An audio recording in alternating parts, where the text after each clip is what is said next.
Guys, how you doing? Yeah, you all right, Mike? It's a very wet day in Scotland today, so yeah, Same I can here. imagine that. It's been raining quite a lot here, and so it's been raining. It hasn't been raining for like the last 2 months, and all of a sudden, just the fact that spring's arrived, and now we've got a whole bunch of showers that have hit within the last 2 days.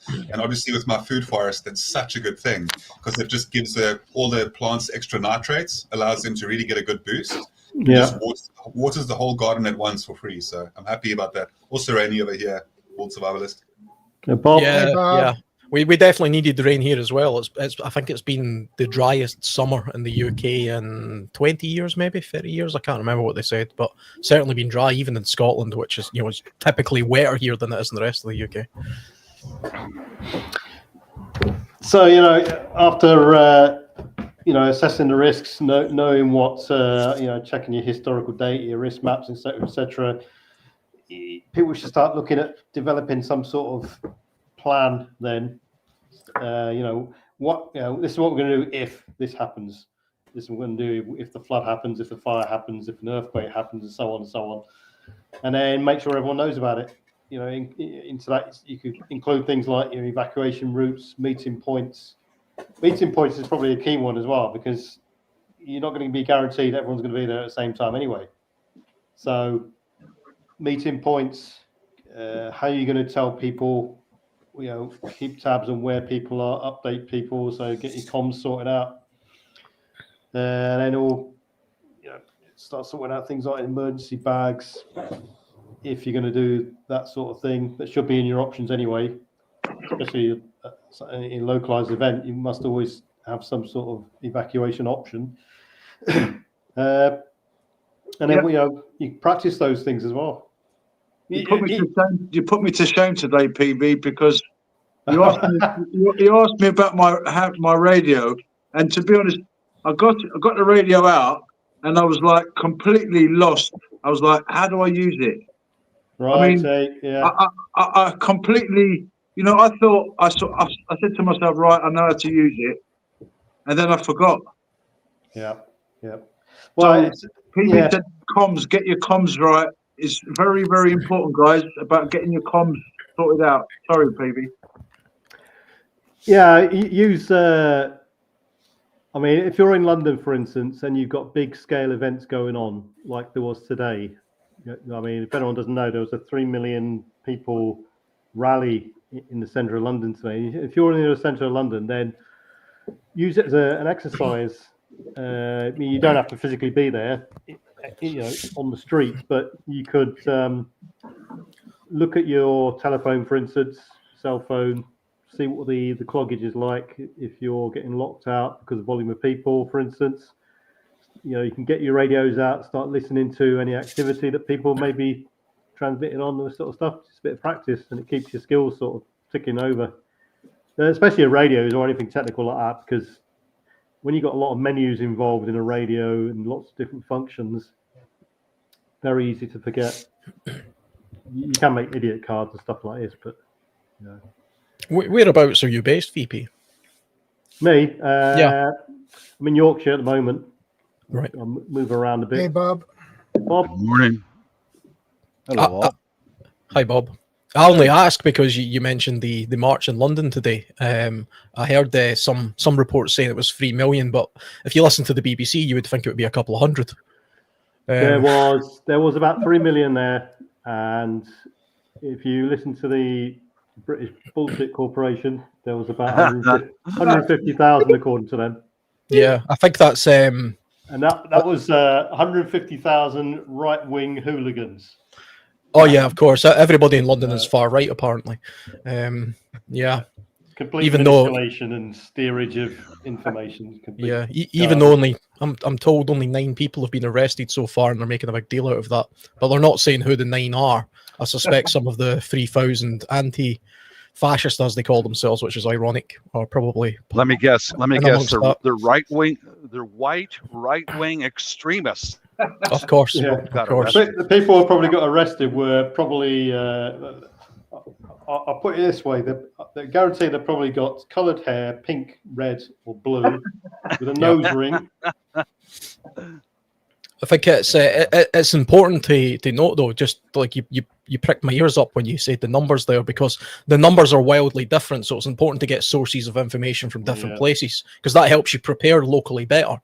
You know, I would prepare differently. If I lived in London, for example, I would be thinking about what I do that day differently based on, is it going to be a protest of a couple of hundred, which is just normal for a big city like London, or is there 3 million people, which isn't normal even for any city in the world? So that makes a big difference to how you prepare. And if your only source of knowledge is listening to ITV or the BBC or something, then you would be wildly off the mark of how prepared you should be. So there's a lesson there to political organizations like that you have to be careful with. This is why I advocate X, is because it's real-time data on the ground by people. And if anyone, for that scenario, for instance, was to question how many people were there, all they had to do was look at live feeds and what people were putting out. And there was hundreds of different posts and stuff like this, and you could see the volume of people. It's just irrefutable, really. It's hard to count. I mean, I don't know what 3 million people look like, but I mean, there were certainly certainly hundreds of thousands. It wasn't tens of thousands, which is what was being reported here.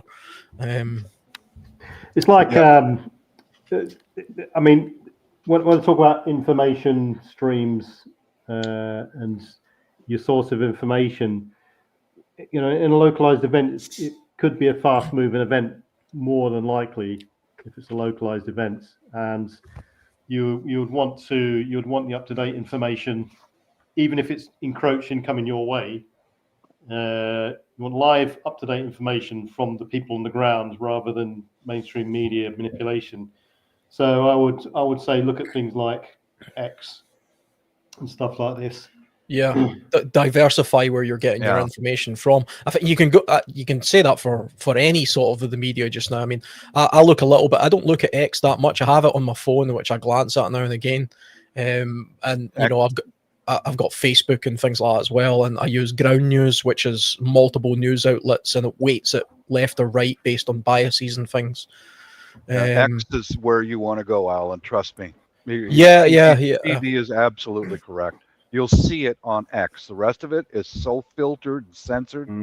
Yeah. Instant. Well, I asked Grok earlier. So I use Grok quite often as the general AI that I use. And then Grok was also informing us it's 3 million. And even if you want to think of, potential sites being biased and that type of thing, they do take statistics from across quite a large amount of different informational resources. Welcome, Myra. And I think that for the most part, that I also got the news that it was 3 million. It's also showing that just here locally. So it was one of the biggest protests that I've ever witnessed for the time that I've been alive. Yeah, I remember the Iraq protest, I think, was reported to be about 1 million, and it looked bigger than that to me. But I've been at work all day, and I was just sort of glancing at my phone at aerial shots, and conveniently the mainstream media cuts out a lot of the aerial shots. That doesn't show you, it just shows you the main square, but it won't show you the outer part of what's going on. So they're very deliberately blacking out what's going on. Whether you support it or not doesn't really matter, but I'd like to hear real information, which is a big problem that I think we probably all share in all our countries. The mainstream outlets or the old legacy outlets don't give us that anymore. So from a prepper point of view, that's a terrible place to get a heads up of what's going on. Grok is good. I don't know about the rest of the world, but the legacy media here in the United States is starving. They're coming apart. They're going bankrupt because no attendance any longer. I don't know. I don't know about the rest of the world, but that's how it works here.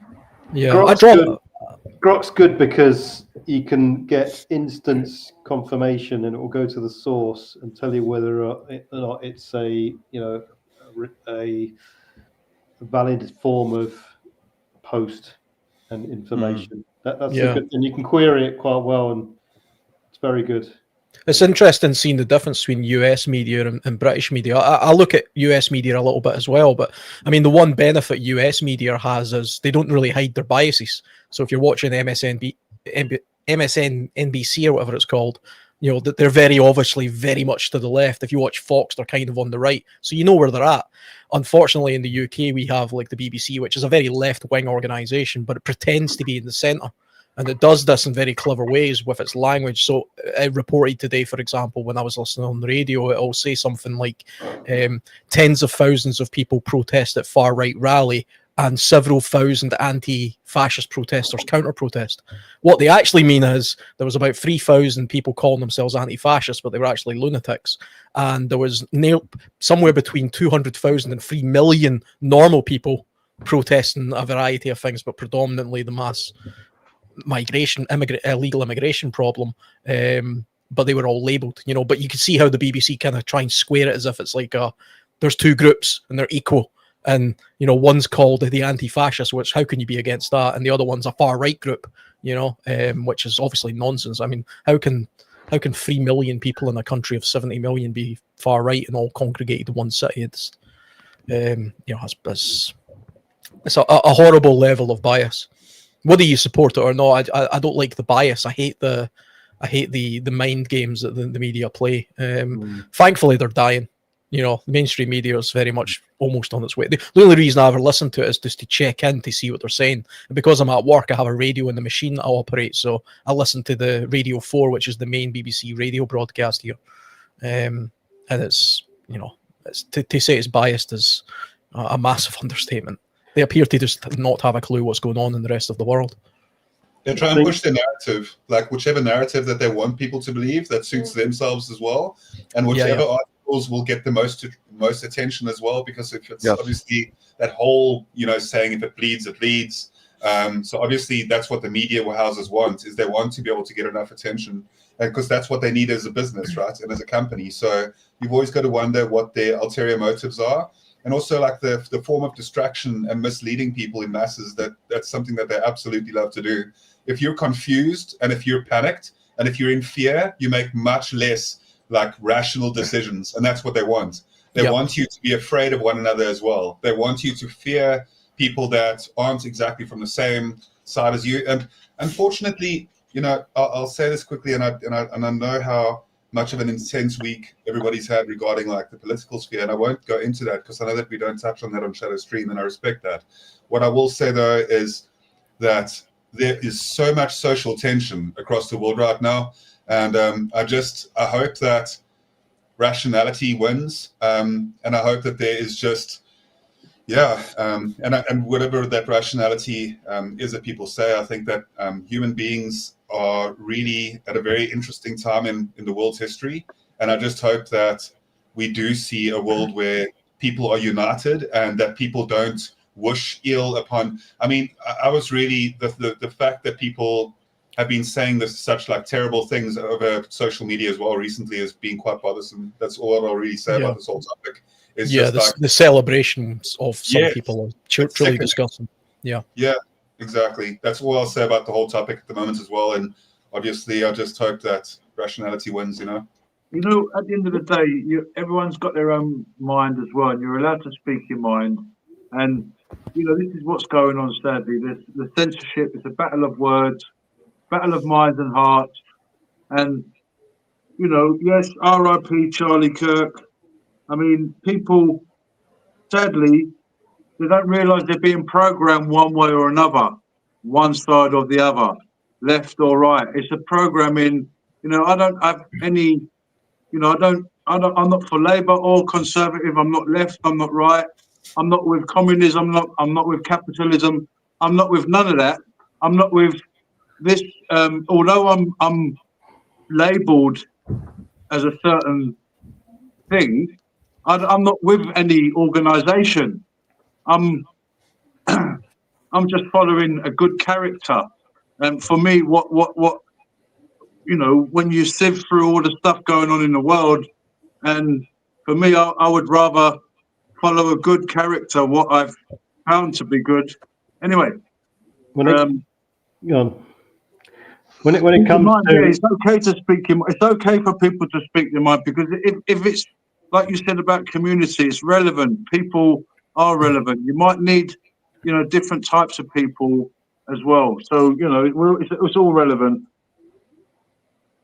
except for the fanaticism. We understand that. We don't want none of that stuff. When it comes to information flow, I don't think it really matters where you're getting your information from initially.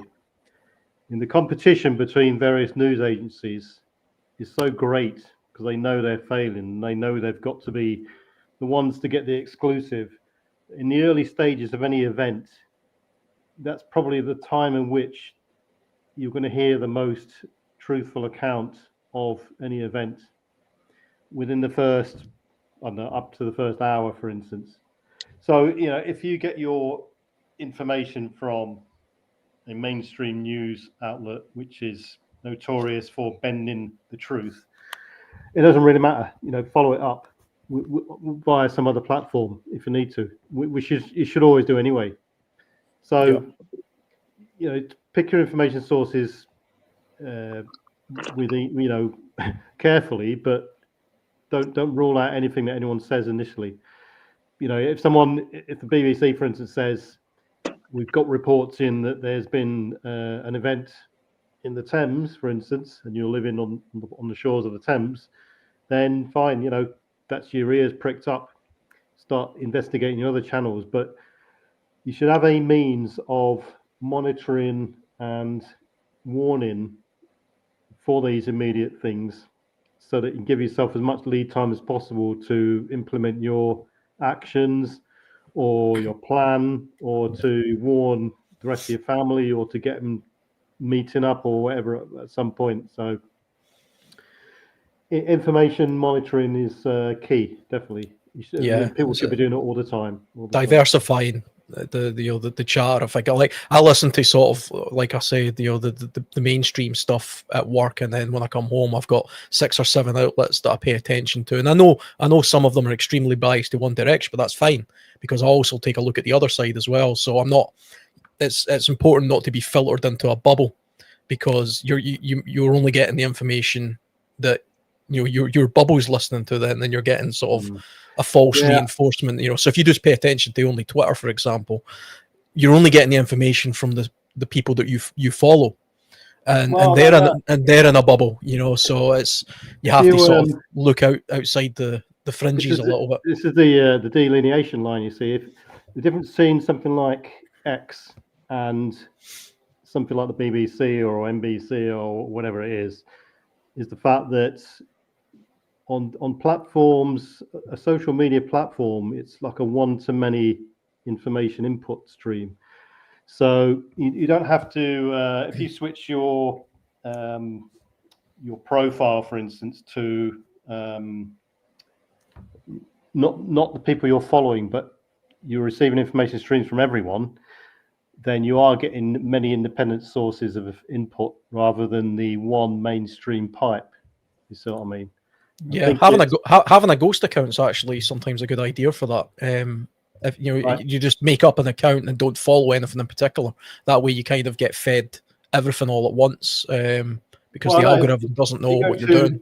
If you go to X, you can either have 2 sorts of input. You can either following, which is you'll just see what posts of the people you're following, or you can go to the For You stream, and that will give you a multitude of different varieties based on your trend of viewing, likes, and stuff like that. That's what I would leave mine on, is the For You and not the following. If you got a history of liking posts that are relevant to your warning streams. So if you're liking and viewing things like to do with fire alerts, earthquake alerts, and so on, the algorithm will push you towards that viewing, as opposed to if you're liking football all the time, you're not going to get any sort of warning issue apart from who's scored the last goal, sort of thing, But anyway, it's just by the by. So social media is one of them.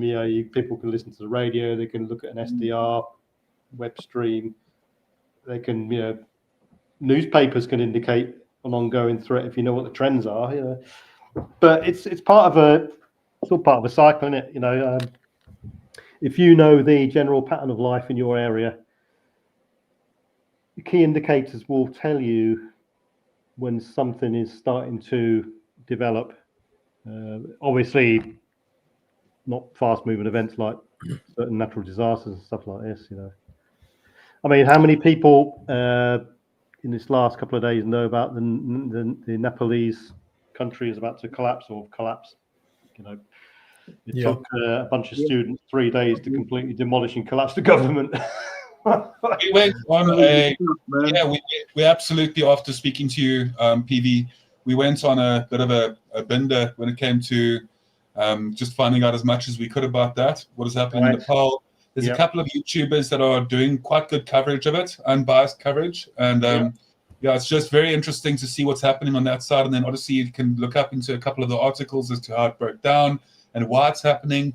And, even though there's protests happening, if you look at the demeanor of the people on the ground, like, I've got to give respect to the fact that they are being extremely cordial to the YouTubers that are busy, recording footage and that are out there and busy, like, recording it. They're not, just because they're from a different place entirely, the people that are on the ground, they are being very civil to them, and they are legitimately, like, just, obviously nothing's really civil what's going on there, but, just in context of what's happening, the fact is that they're truly, like, I can't even imagine what they're going through in that country. And then I think, just on a side thought quickly about everything, I think that for some reason, a lot of information that would usually be more accessible and available to people from different sides of the world, I think that there is some sort of almost a hindrance in allowing the information across the different, like, news houses as well, are kind of like keeping things more localized. They don't really want things to be, completely, like, my YouTube feed is usually very international, and over the last 2-3 days, it's almost, and that's across all 3 of my channels, like recently, it's almost as though there is almost a shutdown on information going from one side of the world to the other. They don't really want people to have too much eyesight on, like, everything that's happening. But if you start looking into different things, there's a lot of coverage of the turmoil that's happening internationally right now. And it's just something that, it's interesting that we're speaking about this topic tonight. Yeah, localized events, I mean, they got the potential to happen super quick. And, a lot of people just walking around with a thumb up the backside, not even knowing what the threats are locally. And they're probably the ones that are going to need rescuing, and are going to be sat on their roofs when the floodwaters have risen 10 feet plus. And so rescue comes because of these flash events can happen quite quickly. Rescue is going to be a key element, and the majority of it, disasters and stuff like this, is going to be the people on the ground who are going to be the first responders and the first rescuers, and they're the ones that are going to be saving the most lives. Because if you're still injured and you're starting to succumb within the first hour, you're more likely to die. So the people on the ground, I'm envious of America, actually, because they've got the CERT programs and stuff like this, the community emergency response teams. And that's a good thing, because as a community, if you've got a bunch of trained people on some sort of telephone cascade list, they can come together and implement some sort of localized rescue thing. I don't know. I mean, Bob, have you got a CERT team or program where you are? Come in, Bob.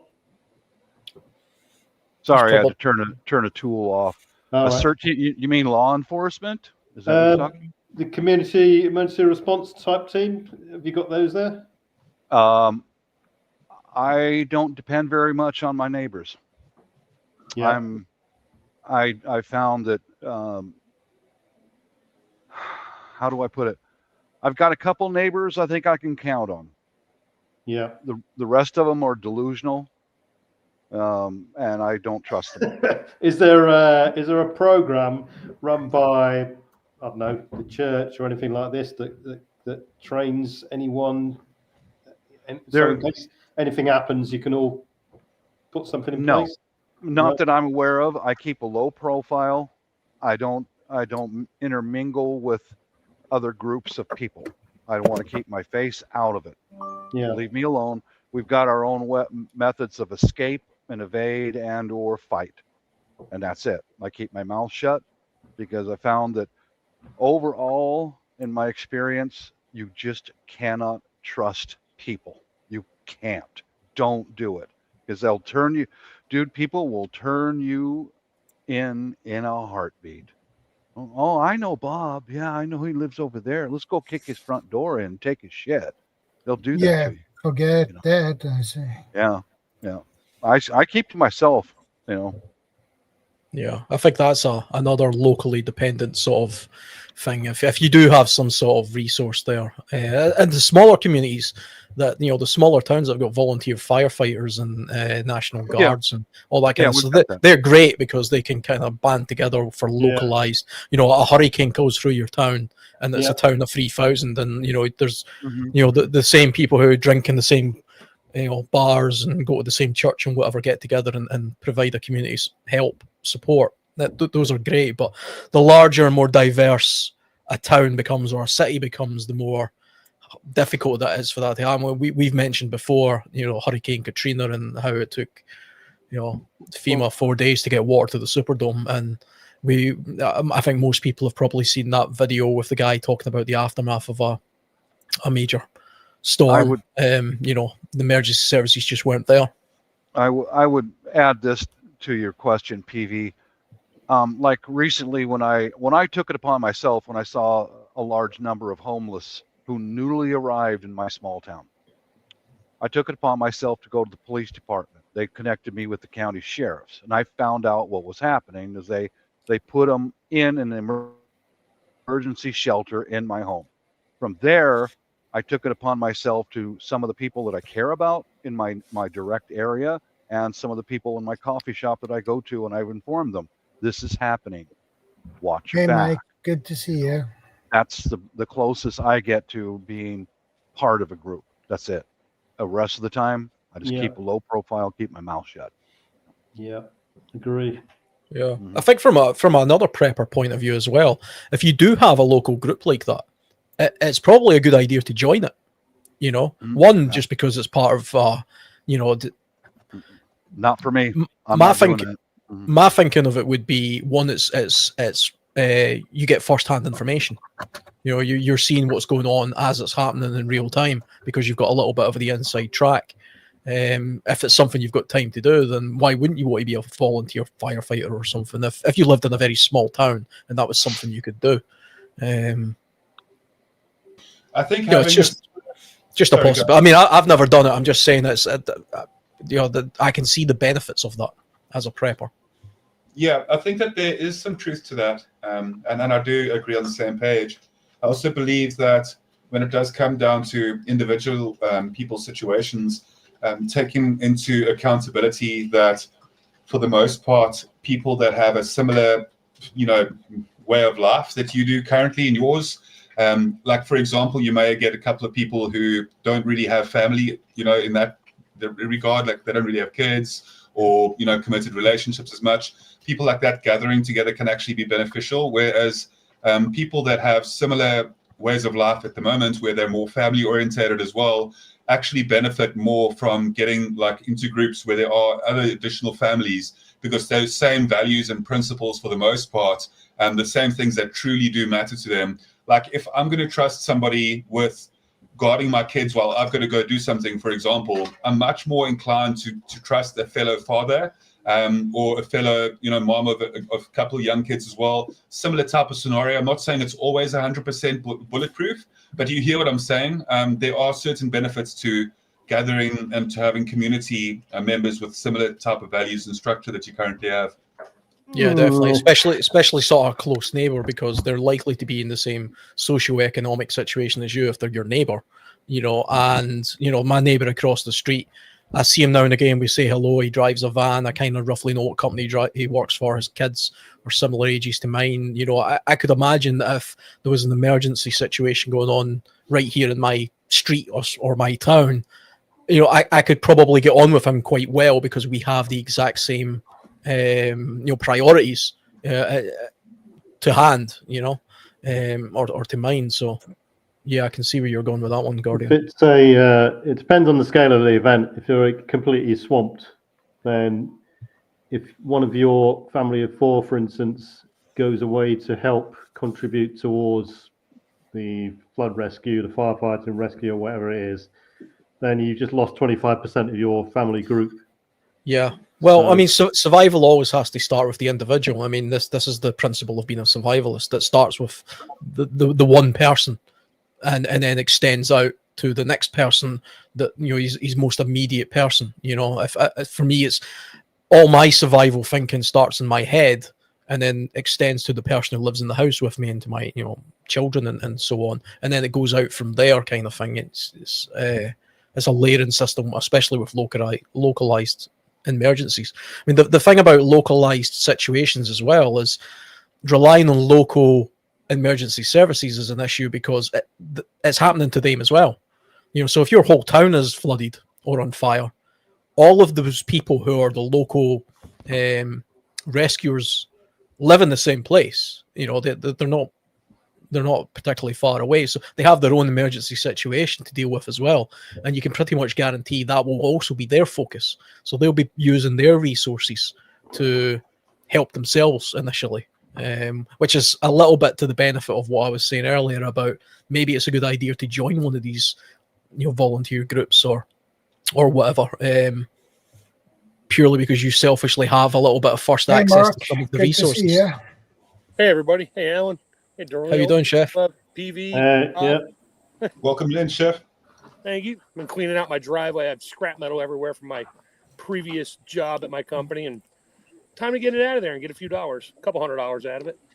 Any useful preps while you're doing that you've discovered? Always. A lot of brass fittings and plumbing stuff, and yeah. Nice. I'm an unfortunate scavenger when it comes to anything that's gonna never fall apart, go away. You're a raccoon. Of course, you're a great scavenger, right? That's Bob. I'm a dumpster diver. No, it's good.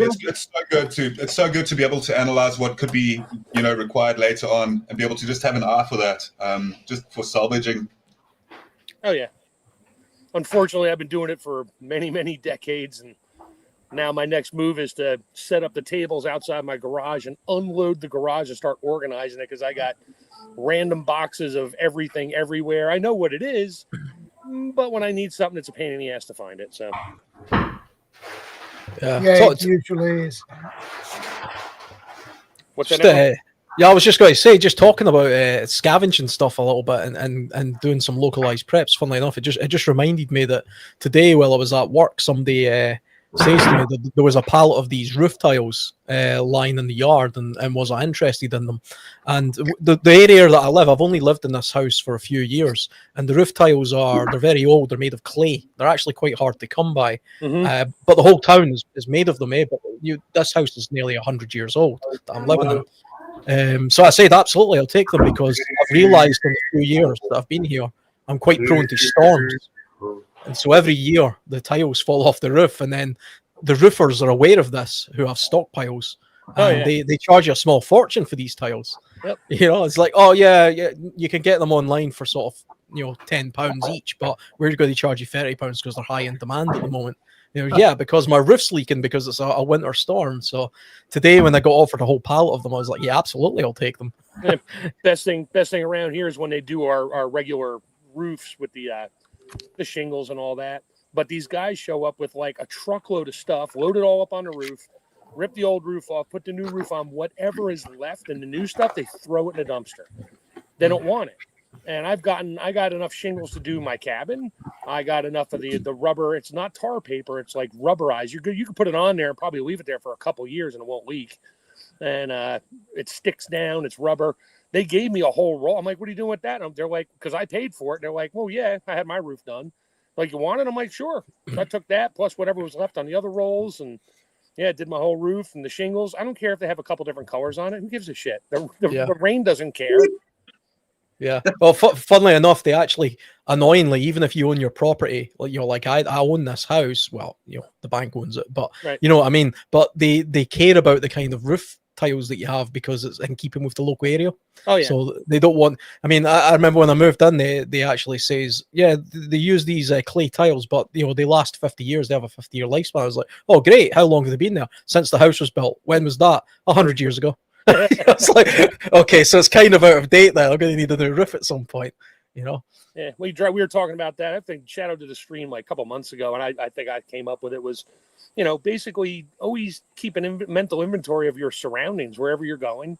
And you drive down a road and you see construction spots and you see, places where just piles of stuff are just sitting there for months, and supplies, wood, even if it's a little ratty looking, all kinds of stuff. You won't believe the things. And then obviously stuff, if the crap hit the fan, nobody's going to care if you take it. I'm not going to get into that rabbit hole right now, but I always keep track of what's going on. I used to keep my GPS. My old one on the dashboard, I would tap the screen and save it as a location for a specific code. So if I ever had to, I could turn a GPS on and go find all that one particular thing I want to use for, I don't know, electricity for my house. And they're all over the place. I mean, literally, you just need the special tools to take them off. I can add to that as well. I definitely think that underneath the same vein of being able to kind of just spot things in your area as well, while being mobile around the area. Also going for like short walks or hikes, or just exploring a little bit of the local, woods or forests or kind of areas like that around you where you can, and just kind of trying to identify edible plants and plants that you'd be able to utilize, even medicinal plants as well as you're doing so. So even when you're walking around to the shop, anywhere locally, even just trying to pick up and learn every week, try and learn one new plant. It's 52 plants a year, if you learn one plant every week. And it's really what I've been trying to do now for almost a year, that I've been trying to stick to it as well, where 1 week you emphasize a plant, you put the plant name on the side of your monitor or your computer, and then whenever you're doing a bit of work, you just do a little bit more research about the plant, familiarize yourself. You've got a whole week to learn about it. So you take it easy, you take it one at a time, and essentially you just make sure that you learn all the local vegetation that's around you. Yeah, local water sources too. It's especially if you're in a water deprived area. Even for me, I mean, I'm far from in a water deprived country. But I still know where the 2 or 3 streams closest to my house are that pretty much just run off a hill. So I know they're, I would filter it still, but I know where they are. So if my water was to suddenly stop for some reason or become contaminated by some industrial accident or something, I at least know that's there. Good on you, Alan. I do the same thing. Exactly the same thing. I know where there's multiple places within walking distance that have flowing water, and I'll have to clean it if I have to, but I've also got water stored up in the house.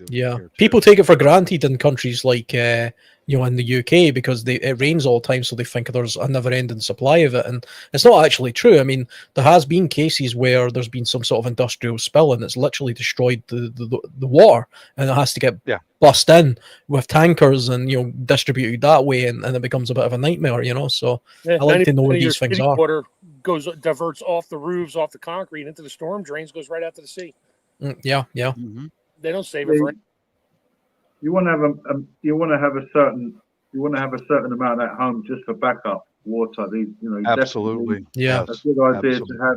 I don't know, 5 gallons, 10 gallons, minimum 20 gallons. I don't know. I mean, I've got like 15 gallons. But you do have to rotate through water though. It will go stale. Stagnant, whatever you want. You can add a little chlorine tablet to it. Like I told you before, I think I got 8 or 9 15-gallon drums of water in the basement. They've been there for like 18 years. I will never drink them because they're sitting on a concrete floor in a plastic barrel. But man, I could flush the toilet and wash my dishes with it. Yeah. It's a good gray water source. Yep. Yeah. It's not really gray. I mean, technically, I guess I could run it through all kinds of filtration and that, but it's dead water. I mean, there's nothing left in it. And I did add a little bit of chlorine to it. It was city water when I put it in there. I ran it through a filter, and then I added a teaspoon of chlorine. And the jugs they're in are technically because they used to hold chlorine. So, but they're in the basement in the shade. They don't grow algae, and but I could still use it. I mean, it's just sitting there. It's never going to go anywhere. And 15 use it for washing your dishes. 8, so that's each barrel weighs about 95 pounds. So I'm not exactly going to carry it up the stairs, but I leave my tool and bung wrench there and a special fitting so I could put the spigot fitting on there and lay it on its side and fill up buckets of water and take it upstairs. So I did that in 2009, right before the 20. What was it? What was the last big scare? Not Y2K, but then 2012. That's it. World's going to come to an end. The Mayan calendar was ending or something. That's it. Yeah. So the only thing that happened that year was a couple of terrible films. Yep, exactly. Right around 2010, 2011, I got a bunch of these barrels from some of the commercial laundries. They only hold bleach. So I'm like, well, bleach is a disinfectant. Rinse them out real well. They smell perfect. Fill them up with water, put them in the basement. Yeah. It'd be interesting. You should crack one open just to have a look and see what kind of condition it's in. Oh, yeah, I probably will here soon because I'm starting to clean out under the stairs and there's other things in the way, but I know where they're at. So I might pop one open and be like, well, hell, I'll just flush the toilet with this for a while. And I already paid for the water 15 years ago. I might as well dump it in the sewer. They're charging me for that too. So yeah. When the Ovid, welcome, Nikisi. When the Ovid stuff was happening, you remember, everyone here would recall that prices of face masks, hand sanitizer, all this kind of stuff went sky high, went crazy. Like there was like £5 masks being sold for 30 quid, and I was trying to think what other product is out there, or what other items are out there that could possibly go sky high overnight in an emergency situation. I was thinking rubber dinghies, a boat, rubber dinghy. If there was a massive flood in London and I had rubber dinghies for sale, maybe I could. Maybe I could make a killing. Not that I'm not saying I would do that, but I'm just saying. How much space you got in your flat there, Daryl? Not that much. Not that more much. Localize the events. You're not going to get the opportunity to start buying things. It's more towards the slow creeping event. Yeah. So what you've got is what you've got. Yeah, it could be even like what Chef was saying with the water. I mean, you might think that water's kind of useless now, but you could maybe barter with somebody with that. You could say, well, look, I'll give you 50 gallons of water you can flush your toilet and stuff with if you give me, some eggs or flour or something, if they have an abundance of that. Yeah, I don't think I need to trade for any of that. But anyway, that's just me. Or rubber dinghy. Yeah, on the East Coast here, I'm not worried about a whole heck of a lot. I mean, I'm not in a floodplain. Technically not in an earthquake zone, although they're saying we're overdue by like a couple 100 years. But for that, at least I know where my water shut off, my electric shut off, and my gas shut off are around the house. So if something happened, I can always shut that off before something breaks and causes more damage. But I mean, fires, not really. House fire, sure. But, land fires, no, I don't have that much. I mean, we have trees between our houses. That's about it. And we don't get the windstorms here. I'm kind of off the edge of top of a ridge, so we don't get the constant winds, and we're in a valley, so to speak. But PB, I've got a question for you, PB. I'm going to make everybody laugh now. What about alien invasion? How do we prep for alien invasion? Didn't you try that shit last week, Daryl? I'm just making sure that you're awake. Oh, I'm wide awake. That's why I came on, because I'm like, he hasn't talked about aliens yet and some other religious group, so I better get on there before it starts. Okay, but I wasn't talking about any specific religious group. Do you recall me speaking about any? No, I said before you start. I want to get on here. Go on, Bob. I think other people started that one. And at the end of the day, you still got to respect each member of the community. Hang on, take a breath. Bob's going to speak. This is reality here, okay? This is not stupid shit, all right? We've recently had a large influx of homeless. You can't just walk up to someone, punch them in the belly, and then just walk away and say everything's cushy. Okay. Right. You know what I mean? That's not fair, is it? No, it's not. It's not fair. Neither is taking over somebody else's. How old are you, man? You guys have a nice day. Talking about your stuff. Peace out. I never said a word. You just come and punch me in the belly, then walk off. Like it's okay. It's not okay. Punch. All right. Anyway, you can go if you want. Yeah, so I missed the first 45 minutes of the topic. So I'm assuming we talked about just the absolute local stuff based on like Is there a hurricane in your area, or is there a flood in your area, all that kind of stuff? Yeah.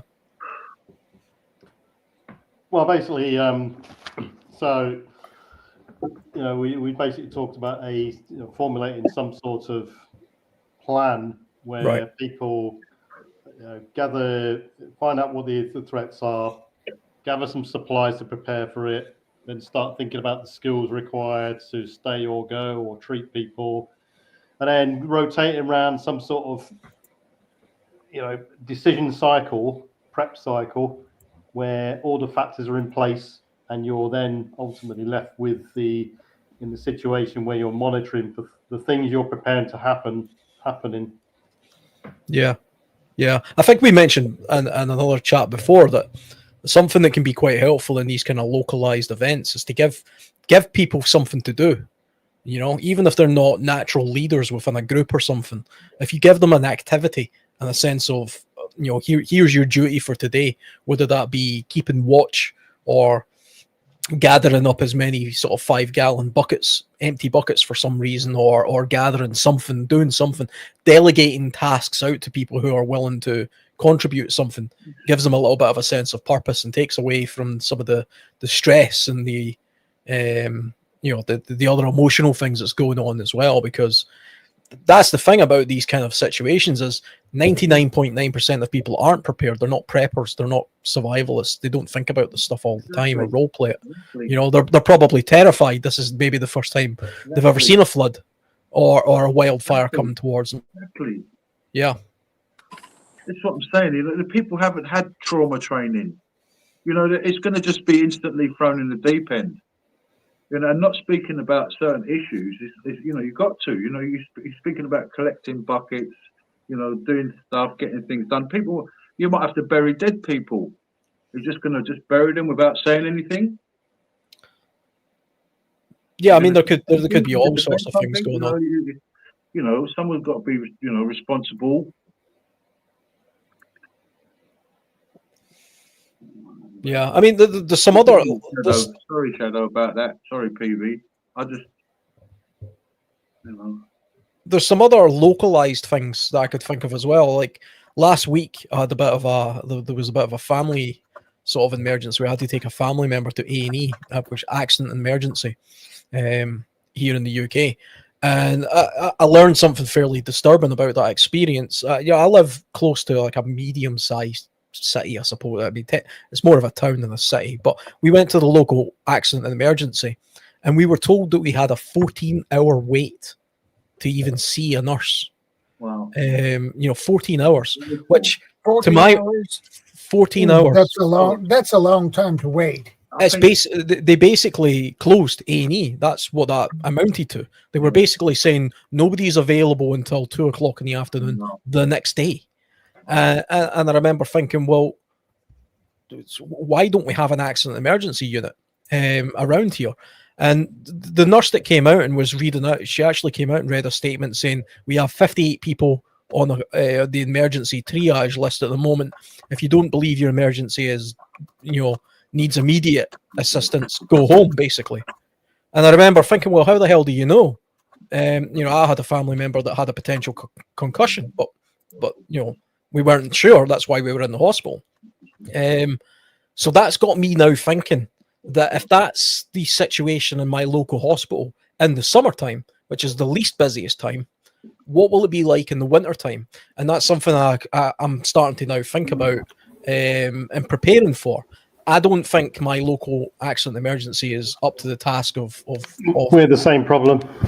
So I've started looking at what other hospitals are nearby. So there's another one 20 miles away, and there's another one 40 miles away.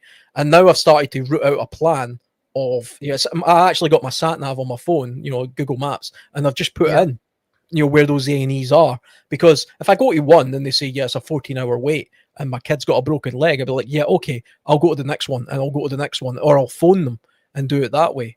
But I mean, there must be something going on where, I mean, that's probably a completely different conversation, but a 14-hour wait, a 14-hour wait for accident and emergency in the UK, just because they had 54 people, and this was a weekday.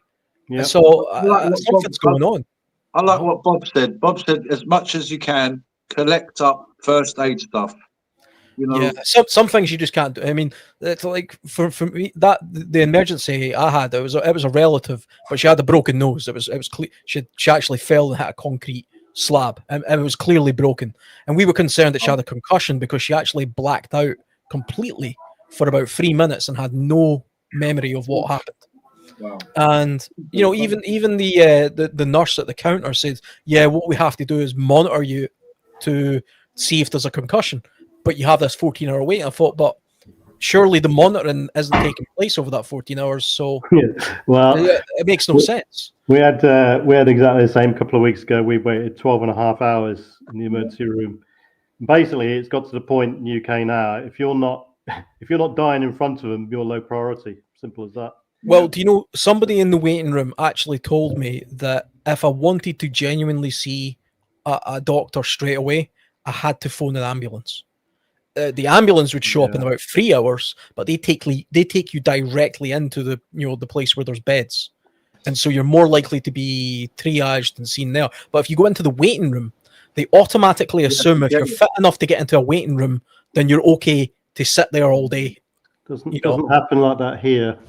You're triaged at various points from the phone call, phone an ambulance. You're triaged then. When the paramedics arrived, you're further triaged. From them arriving to the hospital, you're triaged again. And whilst you're waiting, you're triaged again. And then, it's multi-tier, multi-level. They have, I mean, I've got to say, they have got it down to a slick format. But the thing is, no matter what the injury is, everyone thinks they're the priority. And in reality, it's, the real emergency room these days is resus, basically. So breathing is the, obviously ABCs and stuff. You're literally, if you're not dying, you're literally low priority. That's what it is nowadays. So for any sort of other injury, which is classed as a minors, then when you go into an emergency room or the waiting room, whatever, you're more likely to you've self-healed by the time you're seen. Yeah, So I think some first aid training is relevant then. It's always good to have and to brush up on it as well and to go through your levels. I think that for the most part, people, one of the most scariest times of my entire life was when my little one, I don't usually speak about family and stuff like that, obviously on social media and on YouTube and that, but just to give you context, my little one had to go in for an emergency. The coin in the throat. Yes, sir. Yeah. And I remember that one. Yeah, that was something that legitimately shook me to my core. And in that scenario as well, it was a Friday afternoon that happened. And on a Friday specifically over here, the government hospitals are extraordinarily overwhelmed.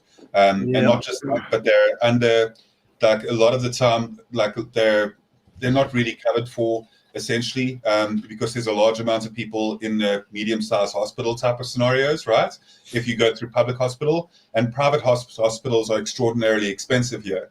And the thing is that because the little one had a coin in her throat, like we just had to make sure that was taken care of immediately, obviously, right? So we have it going to the public hospital where you've got to wait in queue, because the triage system that you guys have over in the UK doesn't really exist in that same kind of manner over here, to the extent that it does. That PD is saying it's functionally equipped as well, and it's really done and perfected to a degree. Well, not perfected, but it's really.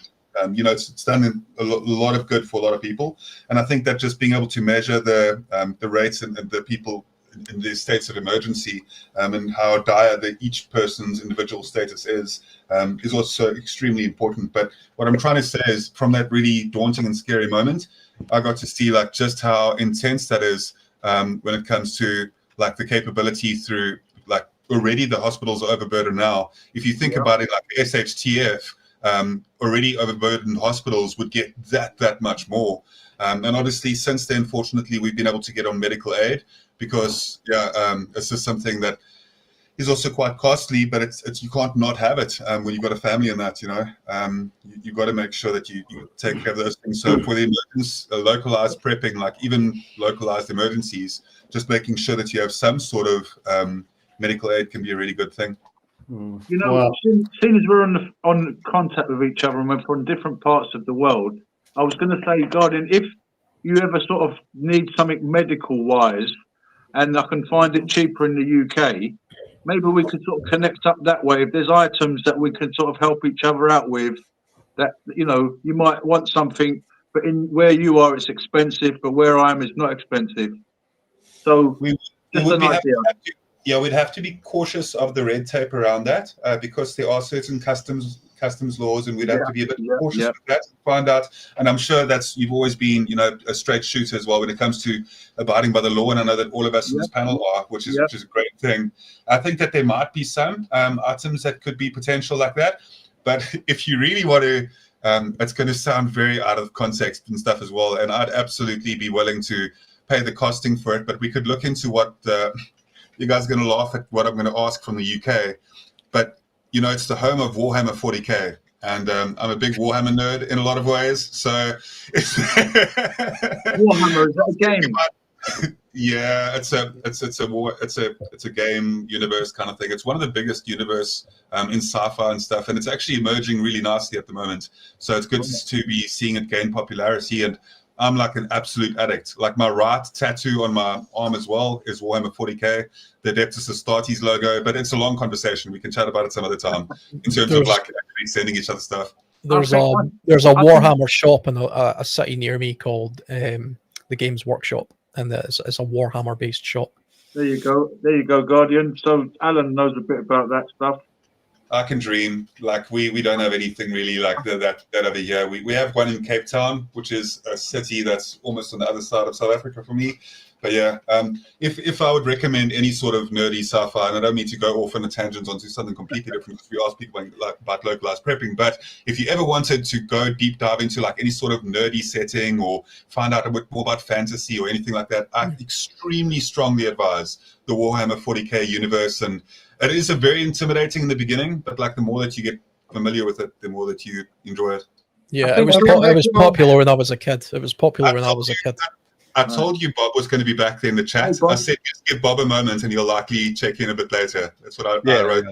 Yeah. There's on the subject of hospitals and stuff like that. These days, as you say, hospitals are running at 90% plus capacity all the time now, where I am, and one ambulance can only deal with one patient, and when you've got a multi-casualty event, for instance, it will go into emergency mode straight away, the hospital, the ER room, and it'll start drawing resources, doctors from emergency call-outs and stuff like that. It may have to draw in expertise from other hospitals, but it only takes one relatively small instance where you've got 5+ casualties, 5 serious casualties, one-handed, 5 casualties to overwhelm the emergency department. That's the state we're in now. So, first aid skills is key, paramount, absolutely key, especially when I mentioned earlier. Absolutely. The majority of first responders, first aiders, and lifesavers are going to be those ones at the scene there and then. Us on the ground, because within the first hour, the emergency response may not get to everyone. Especially if it's an event like an earthquake, where transportation routes are going to be compromised and this sort of thing. So, a good, when it comes to localized events, if anyone's considering preparing for these sort of localized events, a good starting point would be something like the CDC website, for instance, or your local government website, because they'll guide you through, the essentials and the basics. And from then on, once you built up that sort of stockpile, think about these essential skills and elaborating on your, not just a basic first aid kit, get lots and lots of basic first aid kit supplies. That's right. Yeah. It takes, you might have to, everyone focuses on, breathing, bleeding, breaks and burns, ABCs and all this sort of stuff. But Yeah.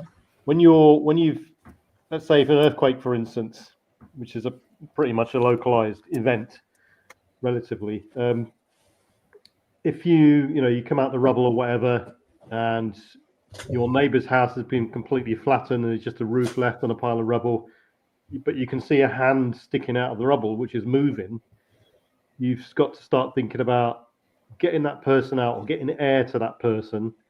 And if it's easily, if it's easy to extract that person, then, have you got the means to make, improvised stretchers, improvised neck braces, that sort of level of first aid gear, which is, it will stop massive further injury and stuff like that, especially when you're talking about a spinal cord injury. If it's safe, you're probably better off not moving them until you can get decent help. But if that's the case, then have you got the supplies to keep them warm, hydrated and stuff like this as the night draws in and all this sort of stuff? That's sort of the real meats on the bones that people should be scoping out and looking at. And it's not old information either, because you can just look at any, the multitude of videos out there on YouTube, for instance, where you could see earthquakes and cleanup and rescue operations, and just look at the scale of destruction, the twisted metal, the rubble and all this sort of stuff. So, a good first aid kit and a good rescue kit and extraction kit, start elaborating on those sorts of lines, and they'll be the key life-saving sorts of things. You need to learn to use the gear you have in those kits too. Yeah, mask, extrication gloves would be a good thing, or a decent set of gloves. I put together a climbing kit with ropes, climbing carabiners, just in case people have to get out of a building. Maybe I can help. I've put this rope system together with a harness. I've got a harness, various size ropes. Yeah, that's quite specialized. Climbing rope. You need a specialized climbing rope, and those climbing ropes are really expensive to buy. Yes, they are. I bought some good quality climbing ropes. I bought proper climbing rated carabiners. It's not just you got to have the skills to conduct safety anchors properly. You can rig up a system, and if you are not, that is a skill which needs keeping on top of, really does. And if you get it wrong, just to go along with, like you say, first aid kit, first aid equipment, just to go along with what you're saying. I'm not no expert in climbing, but being surrounded by buildings, some of them quite high rise, maybe today I've got some ropes. I can, like we're saying, we're going to be the ones that are, I can't phone up and mountain climbing specialists and say someone's trapped in, I'm going to be there. Everyone, the fire engine service might be busy. Like we're saying, they're very busy now. I mean, you can improvise, but if you're going to get specialist equipment, you definitely need to. You're right, though. But yes, keep on top of it. Yeah. I don't want to encourage people to go mountain climbing. Please don't go mountain climbing. Other priorities, because I would rather spend my money somewhere else than a piece of specialist equipment I'm not trained in. So I mean, if you're going to improvise, you could basically get so much stuff though, PB. Look at the ham radio. I mean, you caught me out today. Get some long. Hey, Teresa, good to see you. Some long metal poles, for instance, or a car jack can be used to elevate people that are trapped in this sort of stuff. I suppose if I lived in a relatively high-rise flat, after seeing, like we mentioned last week, the Grenfell Tower disaster that took place in London, you could, if I lived in a flat like that, I would possibly consider maybe an abseiling rope and an abseiling harness. Abseiling's quite an easy thing to learn how to do. For sure. There's no climbing involved in abseiling. It's just a case of putting on the harness correctly. So, possibly. I don't live in a high-rise flat, but after seeing the consequences of that building going on fire, I would think about it if I was maybe 10 floors up or something, maybe higher than that's probably a no-go, because that would be too high. You would need a very large rope then, but maybe 10 floors, I'd consider it. Yeah, what I was saying earlier, once you've got a sort of generic range of items, get your basics in food, water, first aid, etc., then start thinking about tailoring your gear and skills and training towards any specialist equipment or drills you might need, such as, like you just said there, getting out of a 4-story plus building, or even the second floor, rope ladders. There's all sorts of stuff you can use. Yeah. So, abseiling devices, you can get some now which are really easy to use, with very little training at all. You could use them quite quickly. As CR says, force multipliers. Yeah, first aid kits are quite an interesting topic, because the kind of size of the first aid kit, I think, depends on where it is you think you're likely to be using it. And like Shadow says, some incredible many people have first aid kits but don't know how to use half the items in it. They have stitching kits and all sorts of things, and they haven't got a clue how to do any of that stuff. So stick to the basics, and then especially a localized event, if you stick to the basic ABCs, you won't go far wrong, really. Right. And I consulted my wife about all this when I was putting together. She did most of our first aid kits. She's a healthcare professional. And I said, how about these big kits? Blah, blah, blah, blah, blah. She said, no, don't waste your money. Yeah, don't waste your money. Because you don't know how to use it. Yep. She said, plug the wound, make sure they can breathe, and get them to a hospital. Plain and simple. Keep it that simple. Yeah. Because what am I going to do? What am I going to do? I could sort of stitch someone up. I'm not going to buy all that material. I'm going to plug it full of gauze, tape the wound closed, get them to the hospital. That's the only chance that person's got. Especially in localized events, Right. You stick to the basics of maintaining the airway. Yep. Any drastic bleeding, controlling the bleeding, making sure that the injury isn't getting worse. Right. At that point, you're not going to stitch up somebody's. No, you're wasting precious time. Away exactly. and somebody's Right. head, just plug it and hold it. Yeah, at that point you can wait as long as you stabilize the casualty. In other words, not getting any better or worse. If you're a 2-day in the middle of nowhere in the woods, you may want to bring a suture kit with you, but you're still going to need to get back before the infection sets in and gives you blood poisoning. So, yes. Yeah, I mean, these books like Dr. Bones and Nurse Amy, they're geared towards when there is no help. And a lot of people like to go towards these sexy things of, I know how to suture, all this sort of stuff.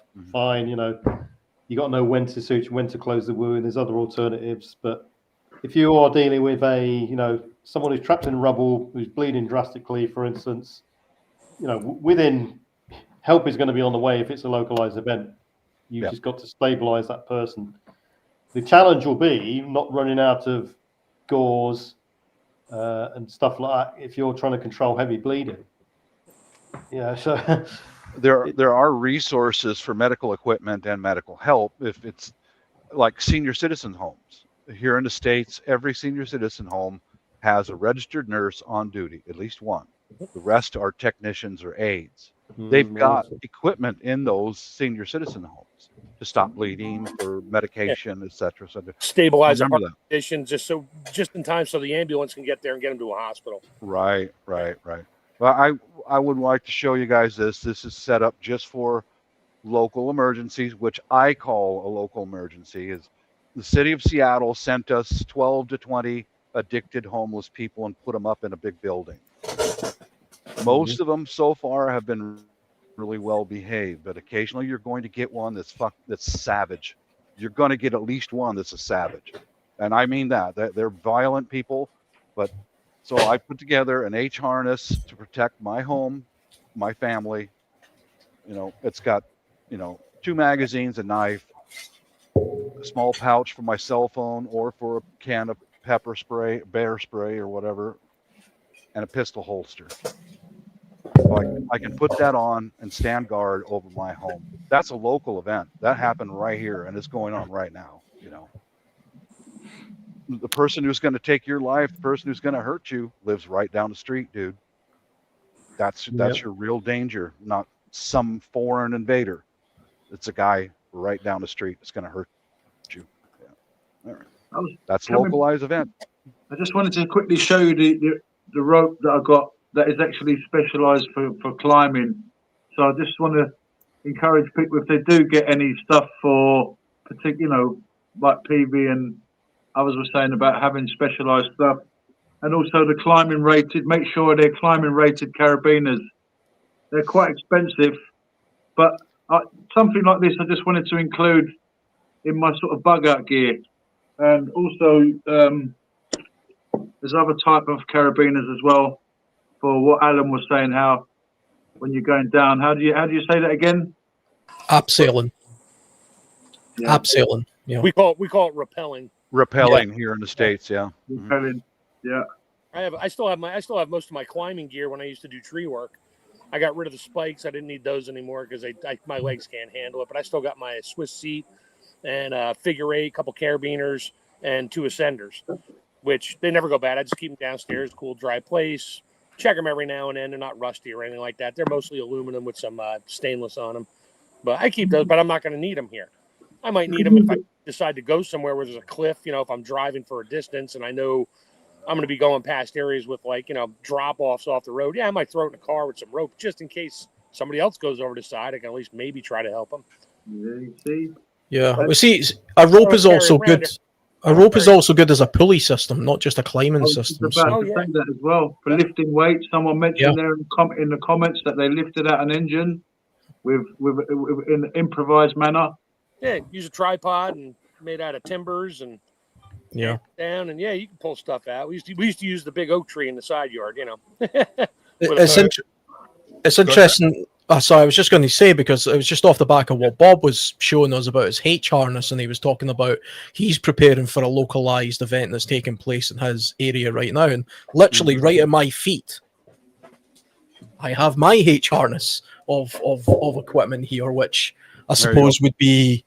I mean, for me, this is more of a wilderness. This is my first sort of bug out bag, I suppose you would call it. I don't really believe in using terms like bug out bags because this is just what I take camping, basically, on all of my trips.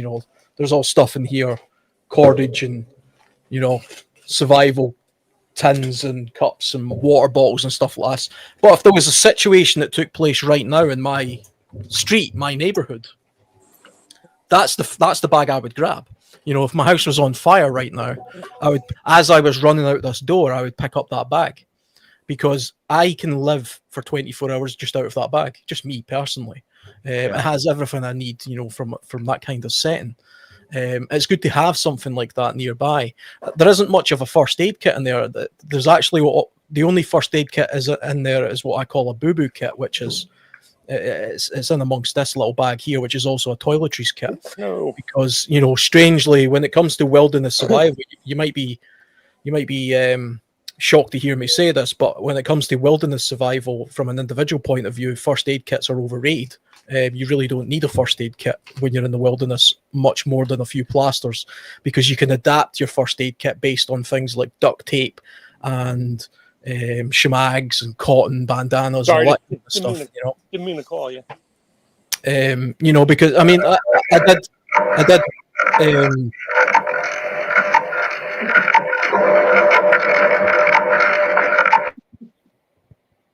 A lot of feedback there. Wow.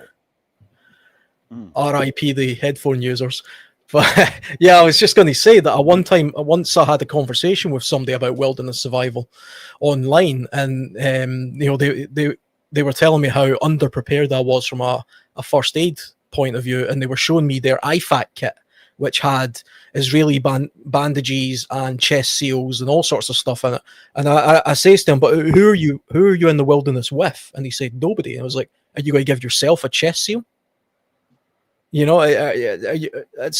There's no real need to take things that you can't self-medicate yourself with.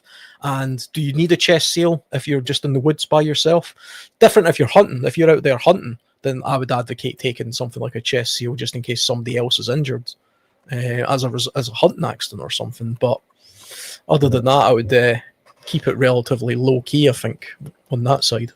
So I'm going to quickly just take a minute, just if I may, and explain something real quick. When it comes to having the edge, when it comes to like any sort of preparedness, items and gear and equipment, I know we were speaking about first aid, and that's extremely important. And, you know, for mountain orienteering, just being able to navigate your way through mountainous regions, I think that those are super, extremely important. Like, I really can't overemphasize how much I understand the value of them. But when it comes to having the edge over like any sort of other groups, if you're doing community style preparedness, I don't know if you can recall, about a month back, I mentioned the capability of having an offline AI that would be able to essentially help you quite phenomenally when it comes to a large amount of different situations. Having offline AI that has solar capability for various types of scenarios, because it has endless amounts of information that a person can be provided for. That's something that I really want to emphasize. And then not only that, but something that I've been working on quite recently, and I'll drop the website for everybody as well to give a look at when they've got a bit of time. But there's actually something that's really amazing when it comes to having observation and kind of recon capability. If you want to, there's a couple of relatively easy ways to do it, but you can set yourself up with a camera drone that's relatively small and has the capability to charge itself through solar. So obviously having something like that in an SHTF and then having a backup for that device, being able to observe everything around you, whether it does come to hunting or whether it comes to just understanding your region or what other groups are doing. I cannot explain to you how important these things are. And that's why when it comes to the prepping side of things, I always look at it from what can our current world and the technology that we have within our reach really provide to us. And that's why I can't overemphasize having offline AI systems that you can communicate with and that can provide you phenomenal amounts of information. Not only that, but tactically that also comes into play. And then having the capability to have a drone that is self-charging through solar. And that is something that can be tangible when it comes to a reliable model as well. Because I'll give you the guys the website that I've been looking at for extensively for the last 3 weeks, just trying to place a couple of things together if you are into electronics and preparedness. So I'll give you guys the link, but definitely worth looking into to understand a bit more about. Drones are very valuable these days. I mean, even those small drones that DJI do, if there's a natural disaster in your area, they have a fantastic range on them and they can be in the air for 35, 40 minutes. That can give you a great overview of what's going on in your neighborhood, especially if there's trees down or the roads blocked or flooding going on. You can get literally a bird's eye view of, I can see this road is flooded, but this road is okay, or the fire is at this point now, we should start to think about evacuating and we should go this direction rather than this direction. So yeah, I think what Guardian's saying about drones, that's a great idea. I don't know, I've never seen an offline AI. I'd be interested in knowing which ones are offline. I use ChatGPT a little bit, but not very much. That's really, that and Grok are the only ones I'm really aware of. I would definitely take about whether it is comes down to tomorrow if you've got any time available. Just use Grok specifically and ask Grok which ones you'd prefer to use. There's a couple of them available. There's 3 or 4 that are really strong as well. But I definitely would do a little bit of a deep dive on your side, get familiar with a couple of them as well, and try and download them, and then make sure that you are downloading them onto a device that's very rugged, and then you have this capability to solar charge it obviously as well. Because that would be great from a medical point of view. We've been talking about first aid a little bit, but I mean, there's lots of incidences where I can imagine, you have no idea what to do. And if you had some sort of offline AI, you could literally ask it by putting in the symptoms and say, what steps should I take? And how should I prioritize this situation? And that could be very useful. Shadow, can I show this bag, Shadow? Yeah. Please. I'm going to, I'm going to drop a link. Go for it, Realav. Yeah, I just wanted to. I was walking outside one day, some time back, and I found this bag, and I was thinking, at that time, I was getting ideas about kits and what have you, and also going along with what we said a bit earlier about scavenging. I found this bag. Turns out it's for a pram, and someone must have dropped it. Anyway, at that time, we was also going through the lockdown and the COVID situation. So basically, I said, right, I'm going to put myself a little kit because we're talking about things that happen in our area. And, you know, this is part of the experience as well, that we had to wear all this stuff. So basically, I sort of put this kit together. Very briefly, I'll just show you a couple of bits that's in it. Just gloves, masks, different type masks, different types of for your boots. You know, those plastic coverings. So basically, it's for like a virus outbreak. There's even like a suit in there. I ain't going to go right into it, but there's like a suit in there. One of those, even sort of glasses. So just handy to have a little kit. But you know, we're talking about first aid stuff. The suit is actually a. Let me just quickly show you the private one. I think PV bought a set of 3, really good price recently, and just another little kit that I put together with a bag that I found. Even got a little bottle of hand sanitizer in there as well.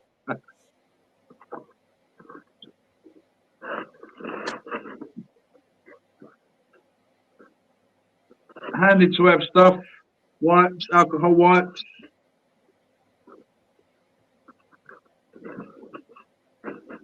All in a handy little bag.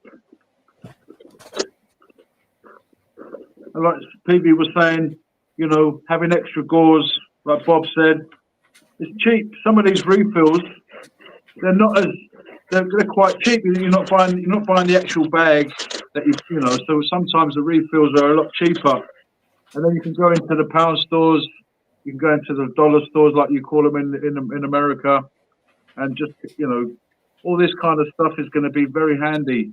And duct tape, even. How many rolls of duct tape have we got in our houses at the moment?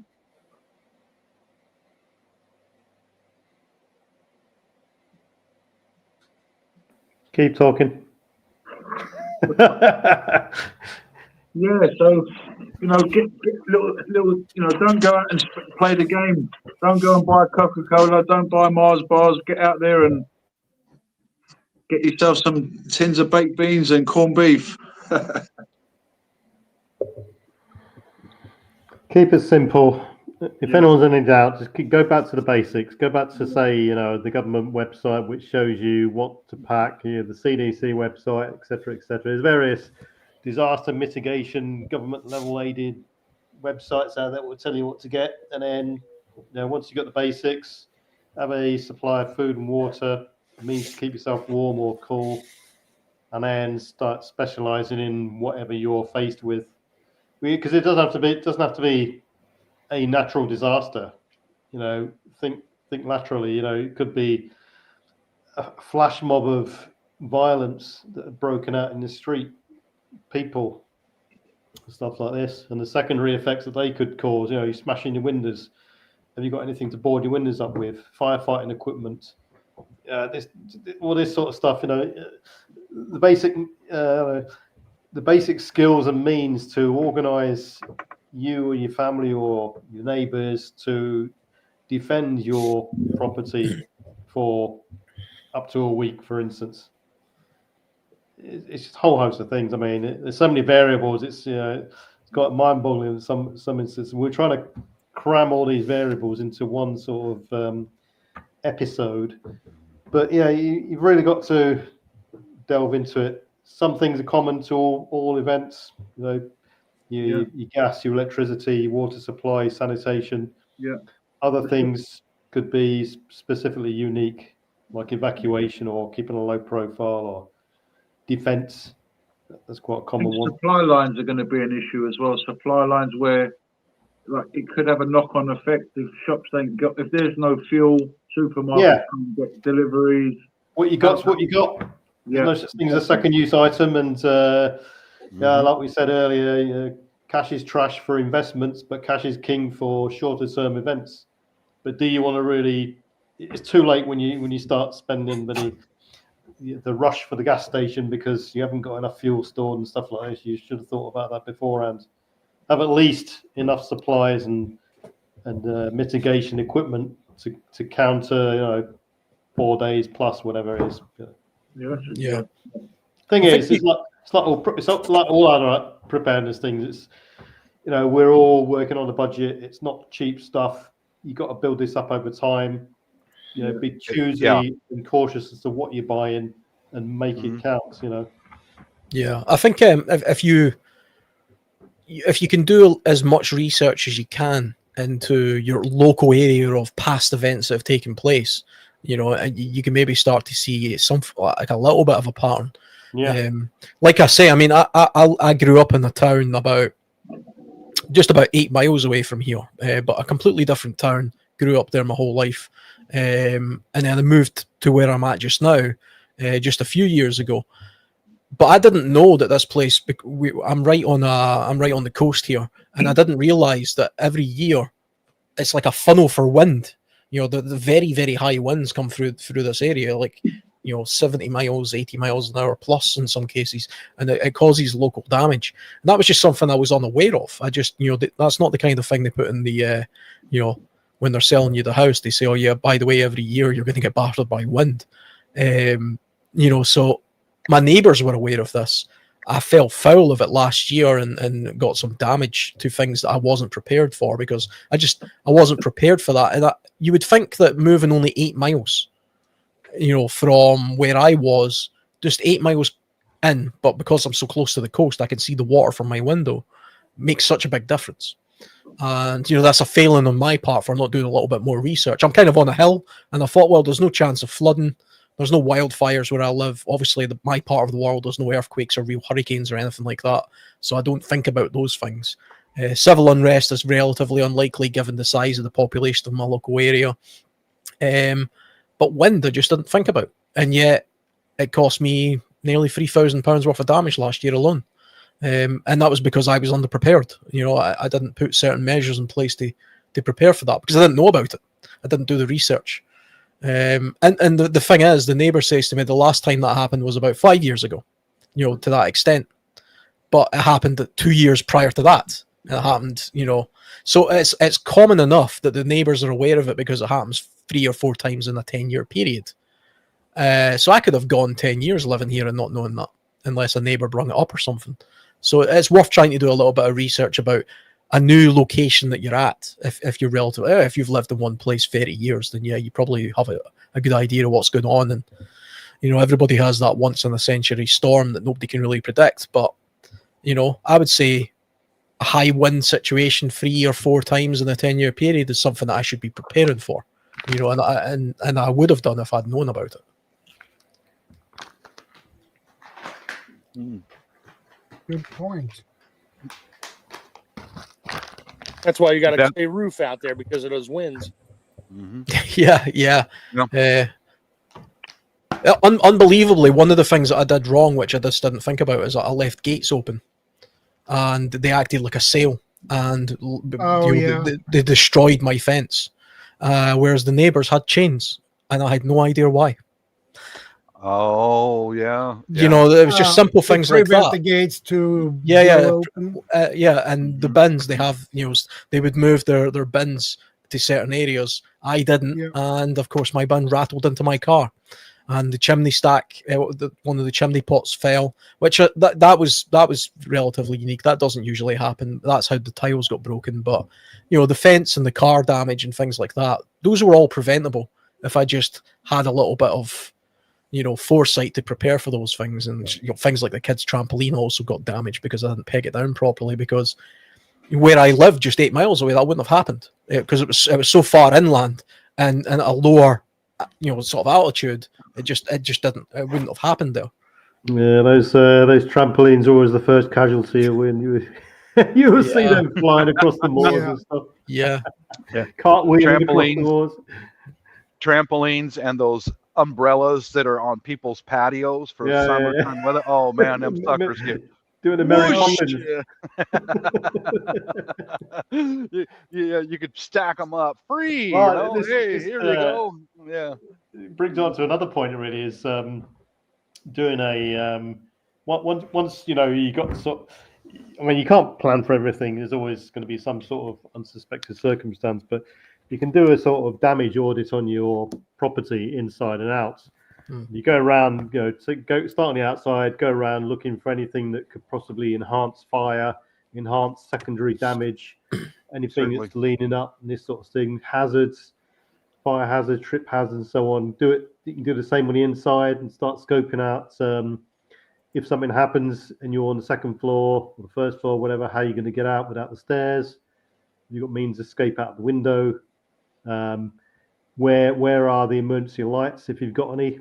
Trying to scramble around in the dark is a different story. Where's your firefighting equipment? Where's your defense equipment? All these sorts of things. Location of does everyone know where the cut-off valves are for the gas, water, electric, preserving the water. So put a drill in place, practice the drill, because that's something people just don't pay a lot of attention to nowadays as well. That's one of those things that it's one of those habits where someone practices it once and all the kids start rolling their eyes, then you'll never do it again for another 2 or 3 years. You've got kicking the family members' asses to do a practice is a big unique challenge, I think. Depends if they don't take it seriously or not.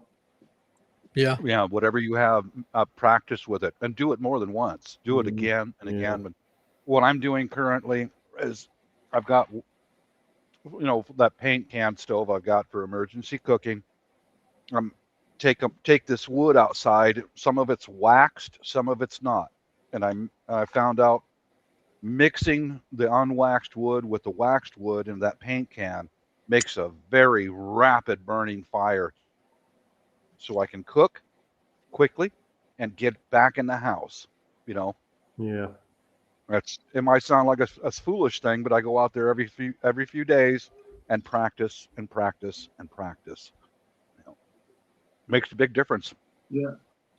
It does. It puts confidence into the fact knowing that you've done it and you've got it there ready and it's good to go.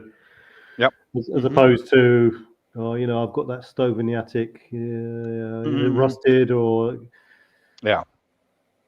Well, it's like PV, you and I and Shadow were all in the military, and that's how the military trains you. Is you think it works. Okay, it works good. It works good. Uh-oh, we found a failure.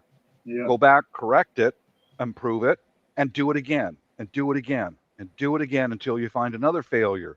Correct that failure and keep doing it. That's what you should do with all the stuff that you prepare with. Everything, Good point. Point.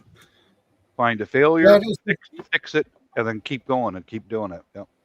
I think that is the part most preppers fail. Yep. Because that is something they forget. And I'm guilty to that myself, so. Yeah, something I see online preppers doing a lot when it comes to wilderness type survival stuff, because that's my area of interest, is they'll buy these off the shelf survival kits, and then never even open them, never even use them. They'll buy it, they'll put it in their bag, and then they say, "I've got a survival kit." No, you haven't. You've got a heavy item that you don't know what's in it. You don't know the quality of the stuff. You don't know how to use it. You don't, you really you should. There's a lot of people that will come unstuck when the time comes. There's a lot of people that half the stuff will be useless because they haven't opened it, like you're saying, and a lot of it is useless. Sorry to cut you guys. Yeah, come unstuck. When the time comes, that's me. A lot of people that will. You're talking to yourself, mate. This is self-flagellating conversations.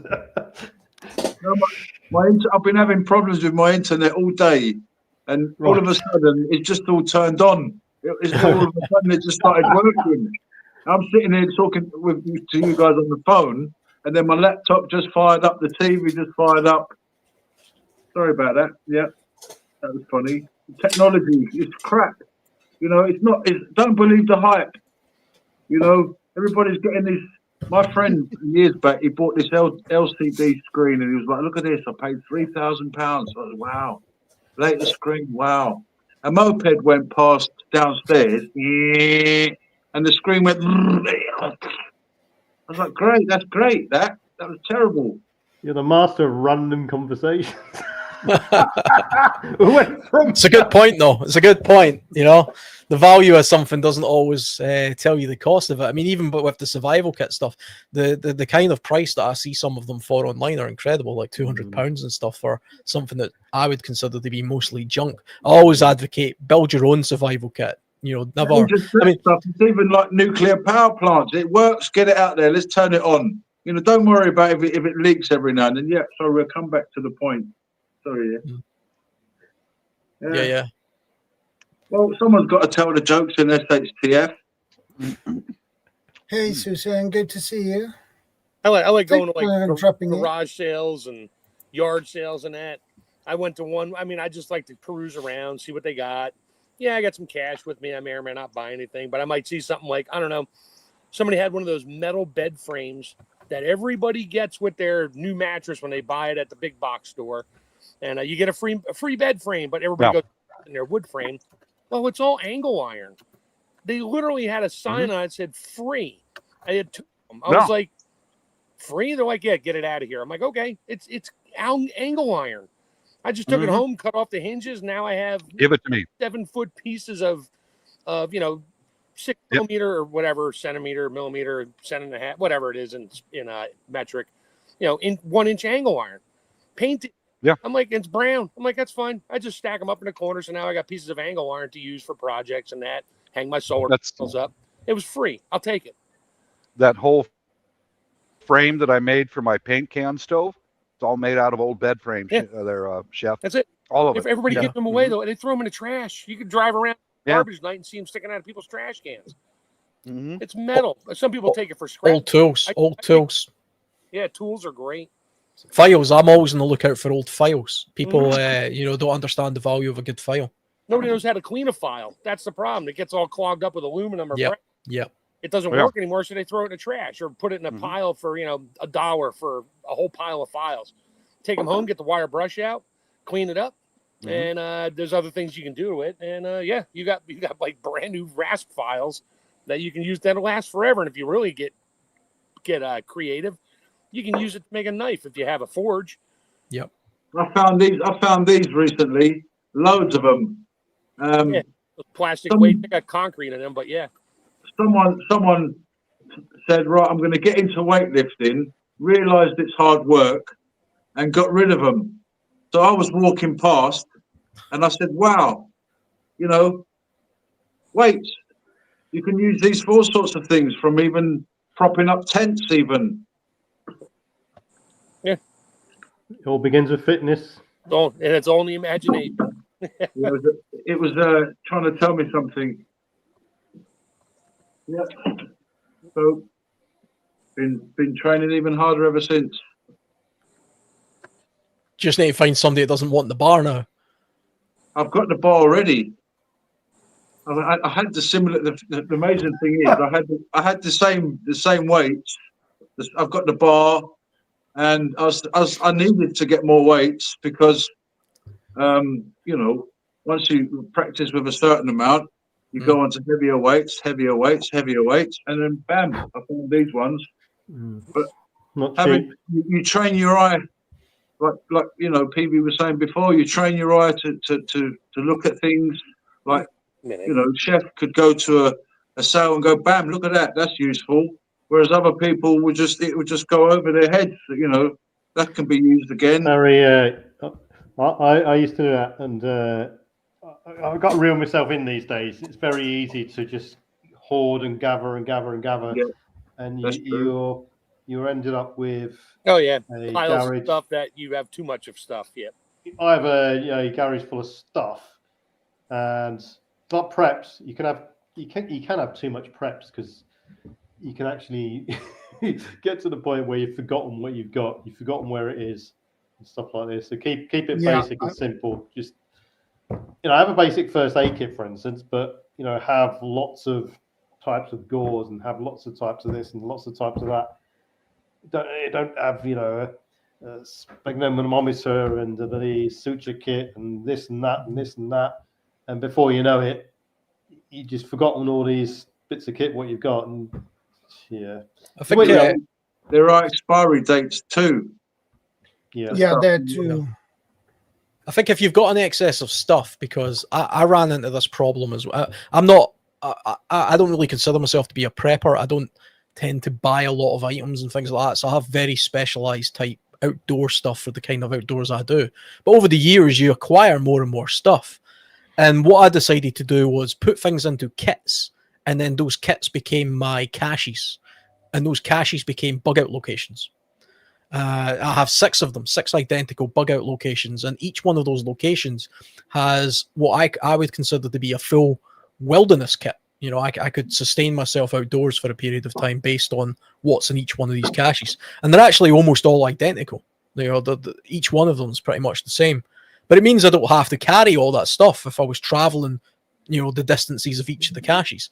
I can go to one, exhaust everything I have there, and then move on to the next one, and so on, you know. Or if one of them's compromised, I can simply move to the next one, and so on. And it's a good way of spreading your stuff out, you know. Even if you don't have to bury it in a hole in the ground somewhere. One of these caches can just be at a relative's house. Keep one at your parents' house. Keep one at, you know, wherever. One in your shed, you know, in case your house burns down. You know, it's just about spreading out what you've got rather than having it all in one place, you know. Yeah, that's a good point. Keeping managing your preps is almost a full-time task in some respects. I mean, I probably spend a good half a day once a week checking and going through things, I'd say. And if I didn't, you know, I'd start to miss dates, best before dates, expiry dates, the integrity of packaging, all this sort of stuff. And I'm at sort of peak prep, if you like. Yeah. Got to the point where I literally I just don't buy anything else anymore, other than, you know, one in, one out. Yeah, that's a good way to be. You're in a good place. That's where, you know, that's what you want to intend. You know, as a prepping, you want to get to the point where you're now rotating the stuff. Okay. Yeah, everything. So if you sort of, the harder you work in the beginning to get your stuff. What I'm trying to say is, people look at prepping and think, wow, look at that guy's storeroom. He's got all those jars, and they think, wow, how am I going to be a prepper? Like you said, start off slowly, a few tins a week, and you'll be surprised after 6 months, after a certain amount of months, you've got loads of stuff. But then you get to a point where, okay, I don't need to buy any more baked beans. I've got loads of tins. So now you're going by the date. I'm going to rotate it. So now this week I've used 4 tins of baked beans. I have to replace it at the weekend. And then you start. You're at a good place. Rotating's the key, because if you was to go out and buy, I don't know, you know, a tray of sausage and beans, for instance, all those cans of sausage and beans are going to run out at the same time, best before dates, for instance, because they're all probably from the same batch. So you're probably better off getting 2 or 3 cans. Of that, 2 or 3 cans of something else, so that when you are getting your next 2 or 3 cans of beans and stuff, they're at a different batch. So, you know, just be aware. You know, just an example, you know, cans and stuff like that, and variety, and don't put your eggs in one basket. You know, you can alternate locations within your house, for instance. So that is a good point, though, what you say about the purchasing things all at once like that, because, I mean, I wonder how many people, when they go to Costco and they buy huge packs of cans and they say, look at this great bargain, I wonder how many of them are thinking, but they all go out of date September 2029. Exactly. You know?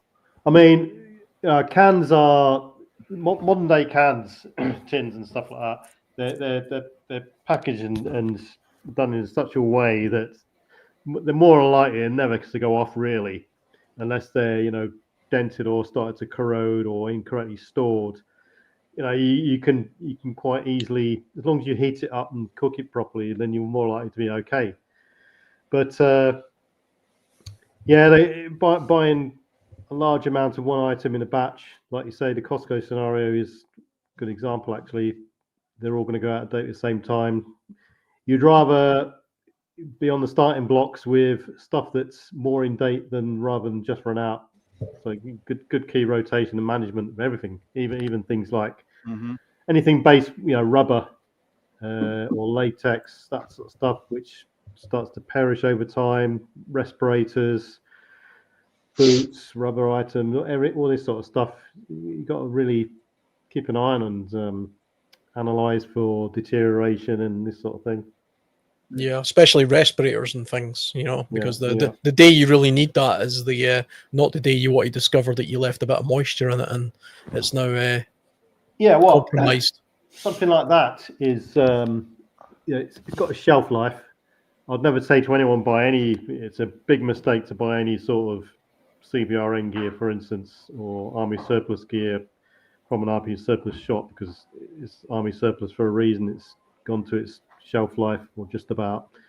So I agree. Buy new, buy bespoke if you can, and the way it's stored. I've seen many people stuff respirators into pouches that it's not designed for, and it'll eventually get, you'll end up with a deformed respirator seal, and it won't just fit your face properly. If you've actually taken the time to do a proper mask fit and it's the right size for you as well. A lot of people don't size it up properly for themselves. One example, and plastic containers crack. You got ingress of rodents, rats, and other little nasties. So managing of preps is almost it's a full-time thing to think about. Even if you do a once a month prep check, it can be quite easily missed because there's always something else that crops up and you just miss it. You think, oh yeah, I'll just do that the next month. Then you got twice as much to do and it just rolls on from there. So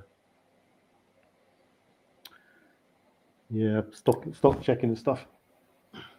Yeah, I would always advocate when it comes to outdoorsy type stuff to try and get materials that are going to last a very long time, sort of stainless steel water containers and things rather than the sort of plastic Nigene bottles and stuff. Something like this is far more valuable because you can boil water in this.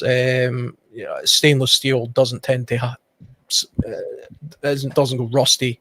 It's very durable. It's a lot more uses, and you add the cup to that as well with a lid, and you've got a system there that will last you forever, literally forever.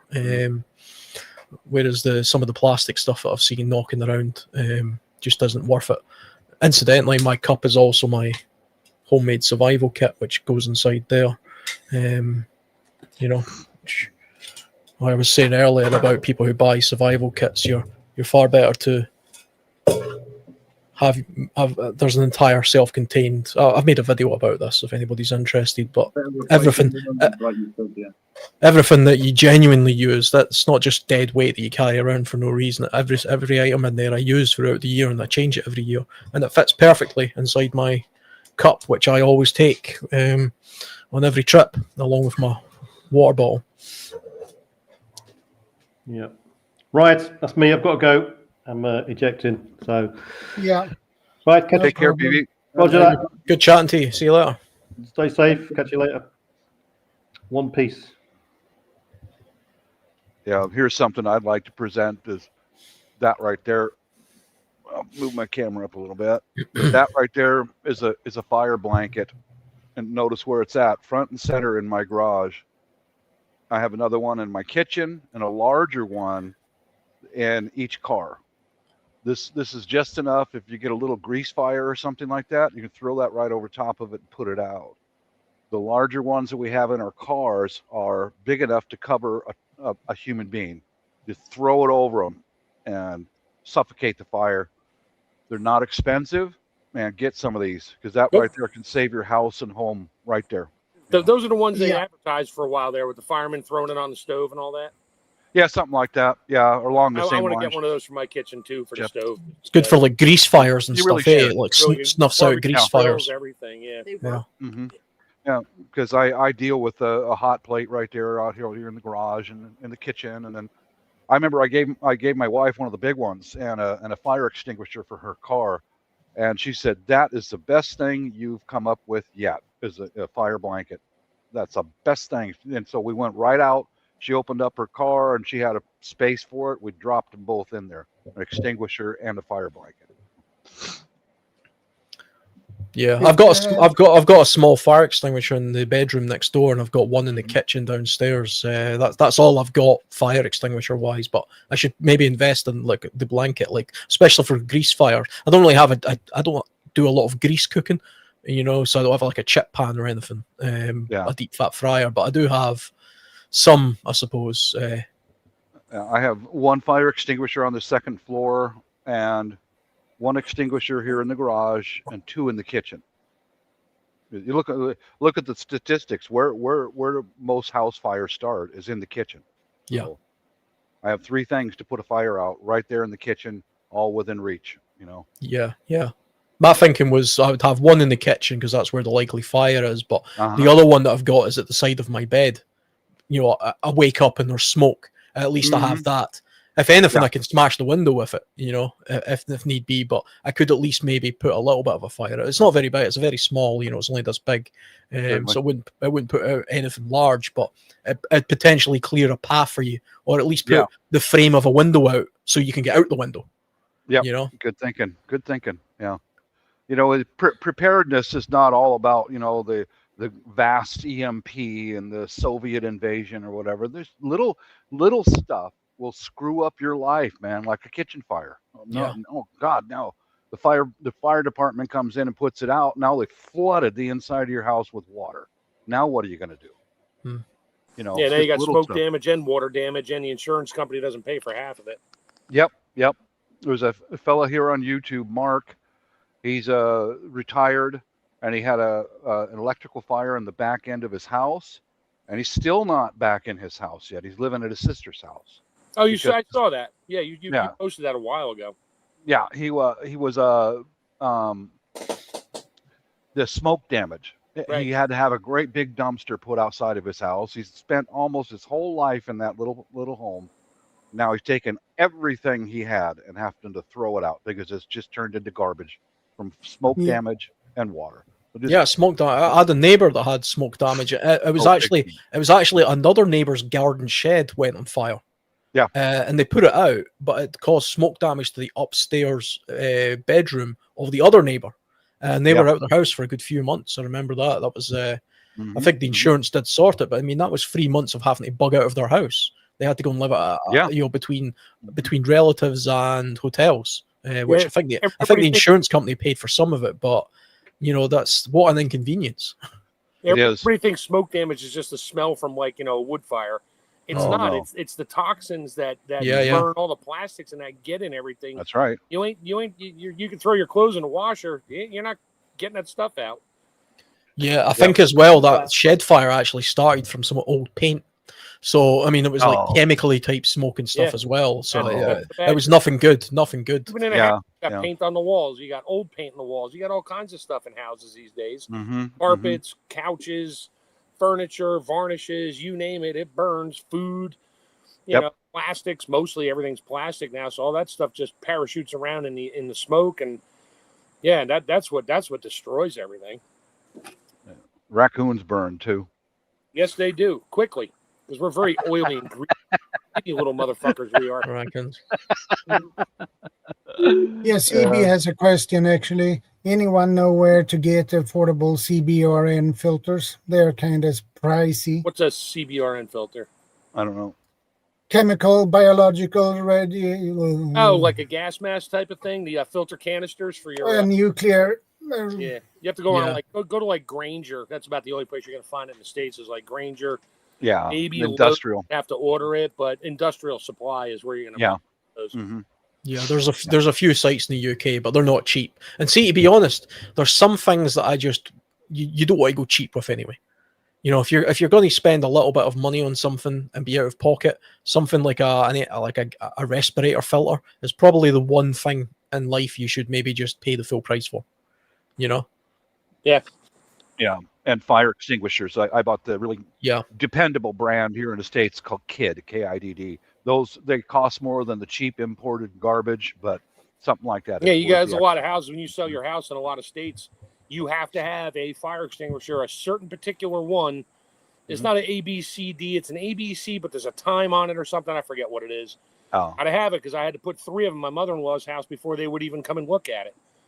for the Really? inspection. Yeah, when the inspectors came in to do their house inspection, you had to, and I went to the store and bought 3 of them, hung them up. They came in, said wrong extinguishers, and I looked at the brochure. I mean, it was from the town. I was like, "Are you kidding me?" The extinguishers they wanted were like 3 times the price. They only last for like 2 years. I'm like, "Of course." Yeah, but the brackets were different, so I couldn't even use the same brackets. I had to unscrew all the brackets, put all. I'm like, "Screw it, I'll bring them home." So I got them at home here. They're just ABC extinguishers. They're dry chem. Yeah. That's what state is that? Pennsylvania? No, that was New Jersey. New Jersey. Okay, that's Of course. Yeah, we have to have interlinked fire alarms. That's the law, and yeah, we have those too. Yeah, here they actually recently made it law in Scotland that every household had to have it by law.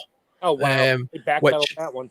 I was annoyed at that because anything that I'm being forced to do kind of annoys me. Yeah. They said they wouldn't come round your door checking, but if my house goes on fire and I don't have it, insurance will cover you. Yep. Exactly. Yeah. Insurance is void. Yeah, we've always had those in the States here. I mean, if I have one smoke alarm goes off in the kitchen, we call it my wife's cooking timer. When that goes off, the whole house resonates because they all go off. So we all know dinner's ready. Yeah, that's part of our ADT home security system is carbon monoxide and smoke detectors.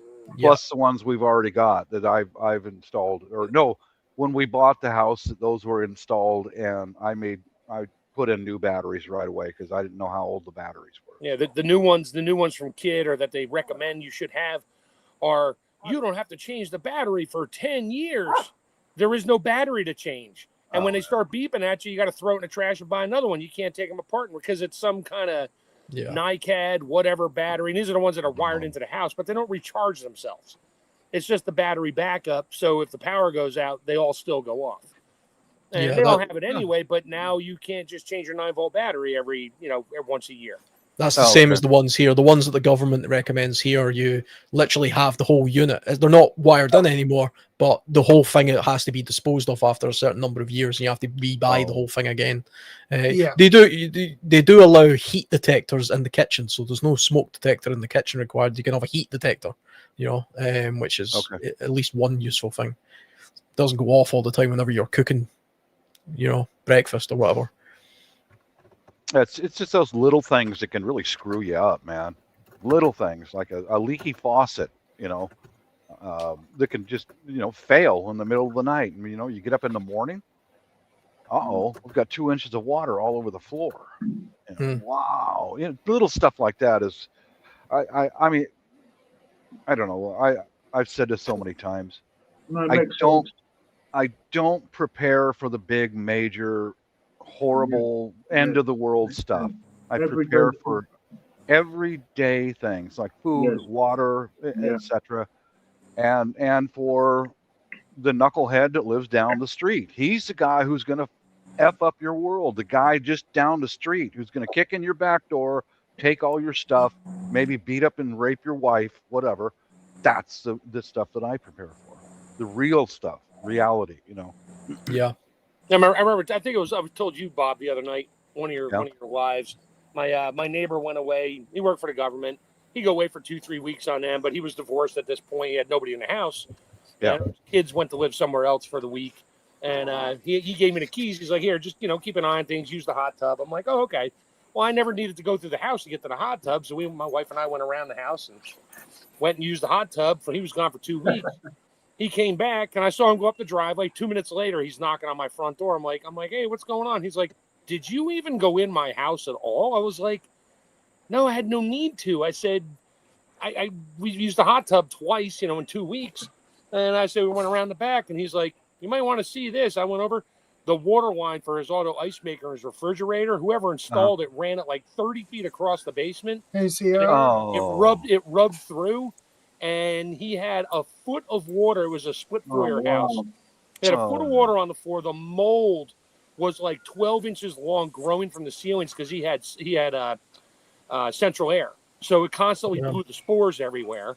And it was. I mean, I walked in the door, about died. I was crying. I'm like, "I'm so sorry." He's like, "No, it's not your fault." He's like, "Even if you saw it," he's like, "You wouldn't have been able to get a hold of me." He was in a foreign country on a. I said he worked for the government, so. He's like, you wouldn't have been able to do anything. He's like, you would have had to try to add a pocket to clean stuff up for me. I was like, yeah, and I don't want to be going through your house. He's like, yeah, I'd prefer you didn't do that. But he had to throw everything out. The whole house got emptied completely. I mean, the sheetrock was falling off the walls everywhere from the humidity was like 99% inside the house for like 2 weeks straight. It was terrible. But just little things like that. What are you going to do? Yeah. Mm-hmm. Hi, everyone. Hello, Hi, CR. Welcome. I was eating some really delicious food a while ago, CR, trying to make you hungry. He was doing some kind of little noodle thing, or it was spaghetti. One or the other. Yep. Can I fire Bob? No, you can. Go ahead. I'm kidding. No. You- I'm trying to be do that. quite serious. You've on earned this. it. You've No, I'm earned trying to be quite serious. That's why I'm actually not even really joking around on this stream as I usually do.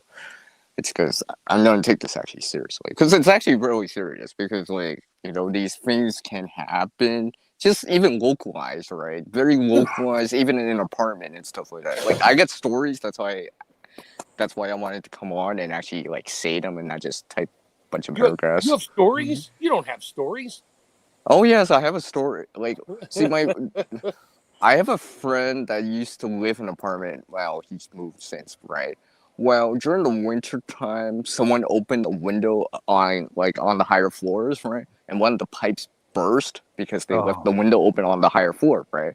So water came down into his unit, an inch of water. But the thing is, water damage in terms of water's on the clothes, water's on the bed, all this stuff. He had to do all this extra laundry and all that stuff, where a simple thing like a plastic bag could have helped a lot, right, to keep those items dry. And that was just very localized, right? But the thing is, a lot of hassle, right? Because you got to do all this extra stuff for the day, right? You can't just relax. Now you got to like wash all your clothes again, have them dried, mop all this water, right? And you don't know the condition of the water, right?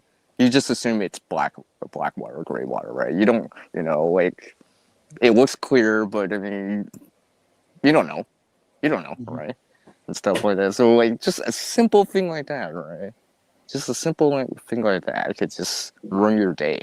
Yeah. It doesn't always have to be that hurricane or that you can't, EMP. You can't prepare for that unless you keep everything in a sealed Rubbermaid tote with waterproof. And you're of course. Now living out of totes just in case the neighbor's water pipe freezes. Yep. But I mean, like, so that's one of those things, right? I mean, who would have saw that, right? But something to keep in mind, right? That's something. Sometimes you can be as prepared as you can be, or as much as you can, but it's the person above you. It's that car next to you in the on the road, right? You're gonna be more careful about, right? So stuff like that. One little piece of advice I'd like to pass on to you younger guys is, number one, house fire is in your kitchen. Number two, do you know what it is? It's your electric dryer, your clothes dryer. Electric, gas dryers too. Yeah, your dryer. Bob, a lot of them in this country were recalled recently. Well, I that's why I do all the laundry while the wife does the cooking and dishes. I do laundry and house cleaning. And when I go out for my coffee and sandwich, if I'm doing a load of laundry, I go over and I shut that stuff off until I'm present. So, my wife won't run the dryer if she's not. We have a gas dryer, and there you go. Yeah. My dryer vent pipe runs 18 feet to exit the side of the house. It goes up and straight across the ceiling down the basement. I can get to most of it now. I boxed in some of it because I put a bathroom in. But I got my neighbor who used to do it. He gave me a complete kit, the long fiberglass poles and the little brush on the end. Yeah. And I'm due to do it again. I got to take the flex pipe. You take that off your dryer, just throw it in the trash, put another one on there. Right. I put my vacuum on blow mode, and I duct tape it onto the vent down the basement. So as I'm running this brush all the way in with the drill, it just blows lots of stuff out there. You won't believe the crap that comes out. And when that catches fire, dryer fires are horrible. Yeah. It's like a giant burner along wherever it is under the floor of your house, and it starts burning. Those flames come out. Eventually, they'll eat through the pipe. And it's like having a gas burner going under your whole kitchen area, and the whole kitchen catches on fire. It's so hard to put that out. Yeah. Yeah, yeah. And you got the lint and all that stuff. Yeah, that's like the tinder. stuff Yeah, like dryer lint. Yeah, Funnily enough, oils. that disaster I've talked about a couple of times at Grenfell Tower in London, that was started with a tumble dryer. Oh, Oh, wow. I believe it. Your Yeah, your worst I believe it. enemy for any dryer are fabric softener sheets. Period. They smell pretty. I'm not getting into what the smells and odors are, but they create like a gluey situation inside your pipes, and that's why the lint sticks. If you don't use dryer sheets or fabric softener ever, which you really don't need it, unless you have, well, whatever. I mean, you really don't need it. Yeah. But then the lint really doesn't stick to the pipes that much. Once you introduce stuff like that, dryer sheets and fabric softeners, it's like glue. The moisture sticks to your pipes, and then the lint sticks to the moisture, and then it's like glue. It sits there, and then it closes your pipe down. And now you're wondering why it takes, it doesn't take 30 minutes to dry a load of laundry, and now it takes an hour, and you're wondering why. That's because your pipes are clogged. Get them cleaned. Thank you. I appreciate that. My safety tip of the day. No, seriously, I'm going to stop using the dryer sheets. I trust what you tell me. Yeah, we're done with those. We're done. How far does your vent pipe go from the flex part to the solid out of the house? About 20 feet underneath the house. Yeah, clean it. Yep. See, I think I use those sheets as well, but I mean, my dryer, I've got an electric dryer, but it hasn't got a pipe. It's all, it's like an internal thing. Right. It's a standalone electric thing, which you have to pull a water tray out every now and again and empty it out. It blows the hot air back into the house. No, it blows it into the dryer. It's all self-contained. Yeah, the but whole where thing. does it? So there's no vent at all. There's no vent. There's no vent at all, and the water collects in a container that you have to remove. I've never seen one of those, but that sounds cool. I haven't either. Yeah, they're common here. I think they're quite common. But I imagine they work exactly the same way with all that heat's going somewhere. So anything that can clog it up probably isn't doing any favors. Your little water tray goes dry and the heat gets too hot and you have a short circuit in it. Yep, the lint catches on. I mean, we use lint for fire starters, don't we? Oh yeah, yeah. I've done that. You bet I have. Imagine what your dryer vent pipe does. You bet I have. Yeah. Keep them clean. Like Huga just mentioned in the side chat, clean those dryer filters. Yeah. After Oh, every yeah. load, man, do that religiously. Yeah. Yeah, use that vacuum you got. Mm-hmm. Well, my missus is home, fellas, so I'm going to go spend some time with a sexy little Asian lady. That's my wife. Of course, Bob. He has priorities. Yeah, she is a priority. Yeah. 20 years together, so she's kind of a priority. Yeah. Kind of. Big time.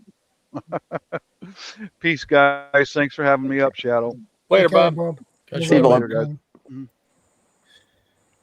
Yeah, it's true. Hey, Keep it simple. yeah. Think about everyday stuff, cooking, just every day. We've got to drink water. We've got to clean ourselves. We've got to clean our environment.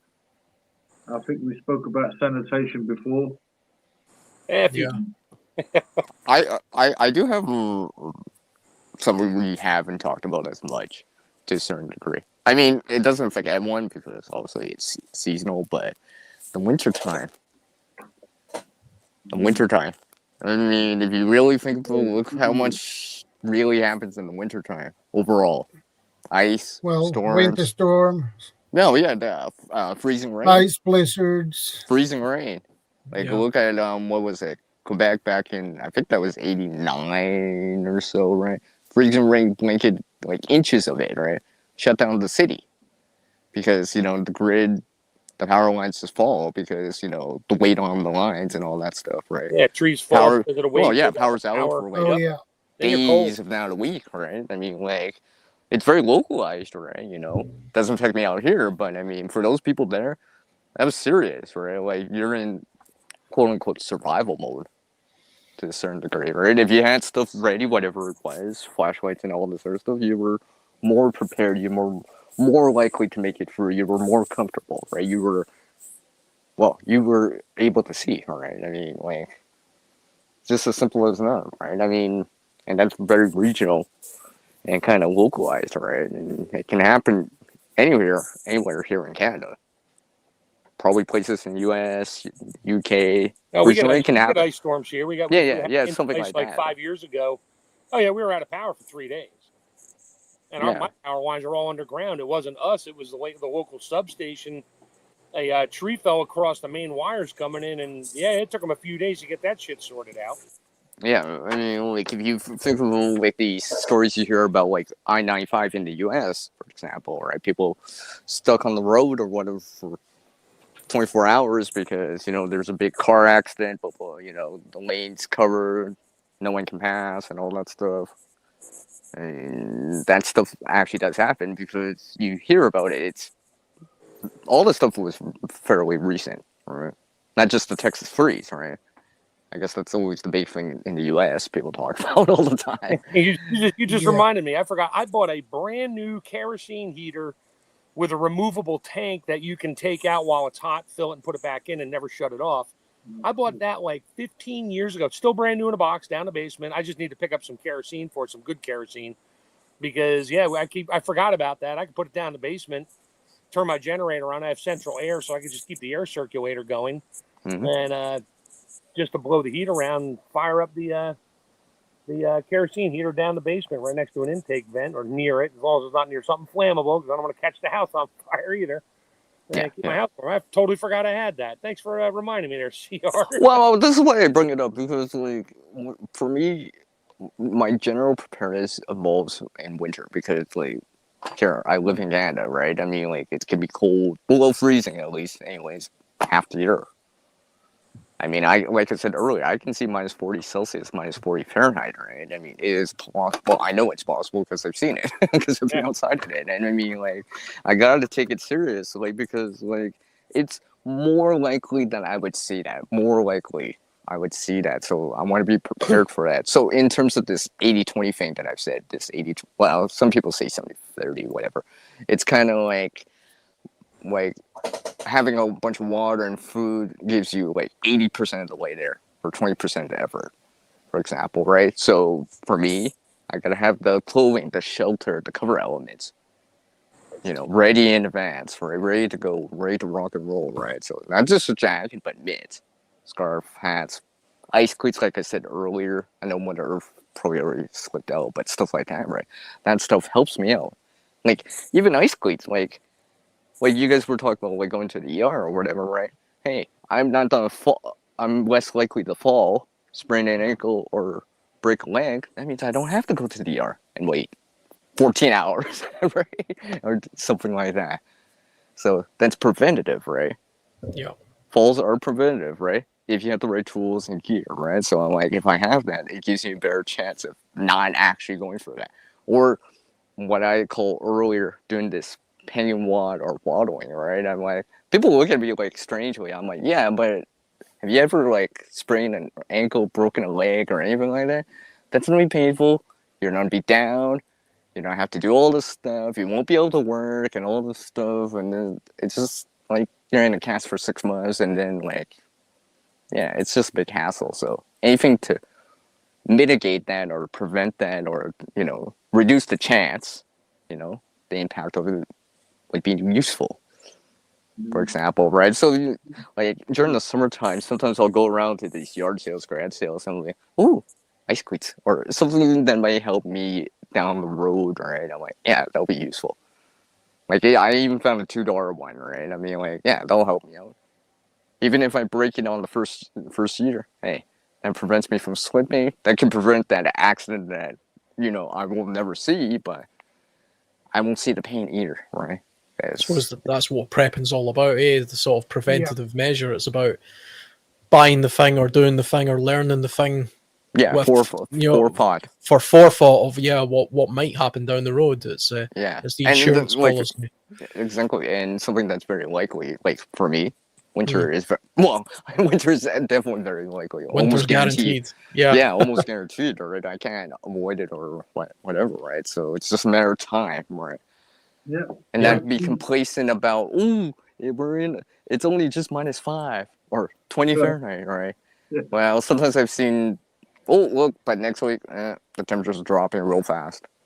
Storms coming in or whatever, right? So, like, stuff like that. So, people, let's say, Florida, hurricanes, maybe people out in California, earthquakes, right? You know, if you live by the ocean or whatever, you know, tsunami, something like that.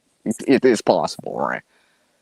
You know, something that's more likely to happen to your own area, wherever you guys are, right? We all live in different areas, right?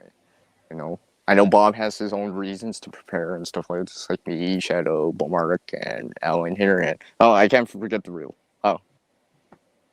And all that stuff, right? Well, we all have our reasons to be prepping. And well, it's about to be proactive, not reactive. Yeah, more forethought, less in hindsight, right?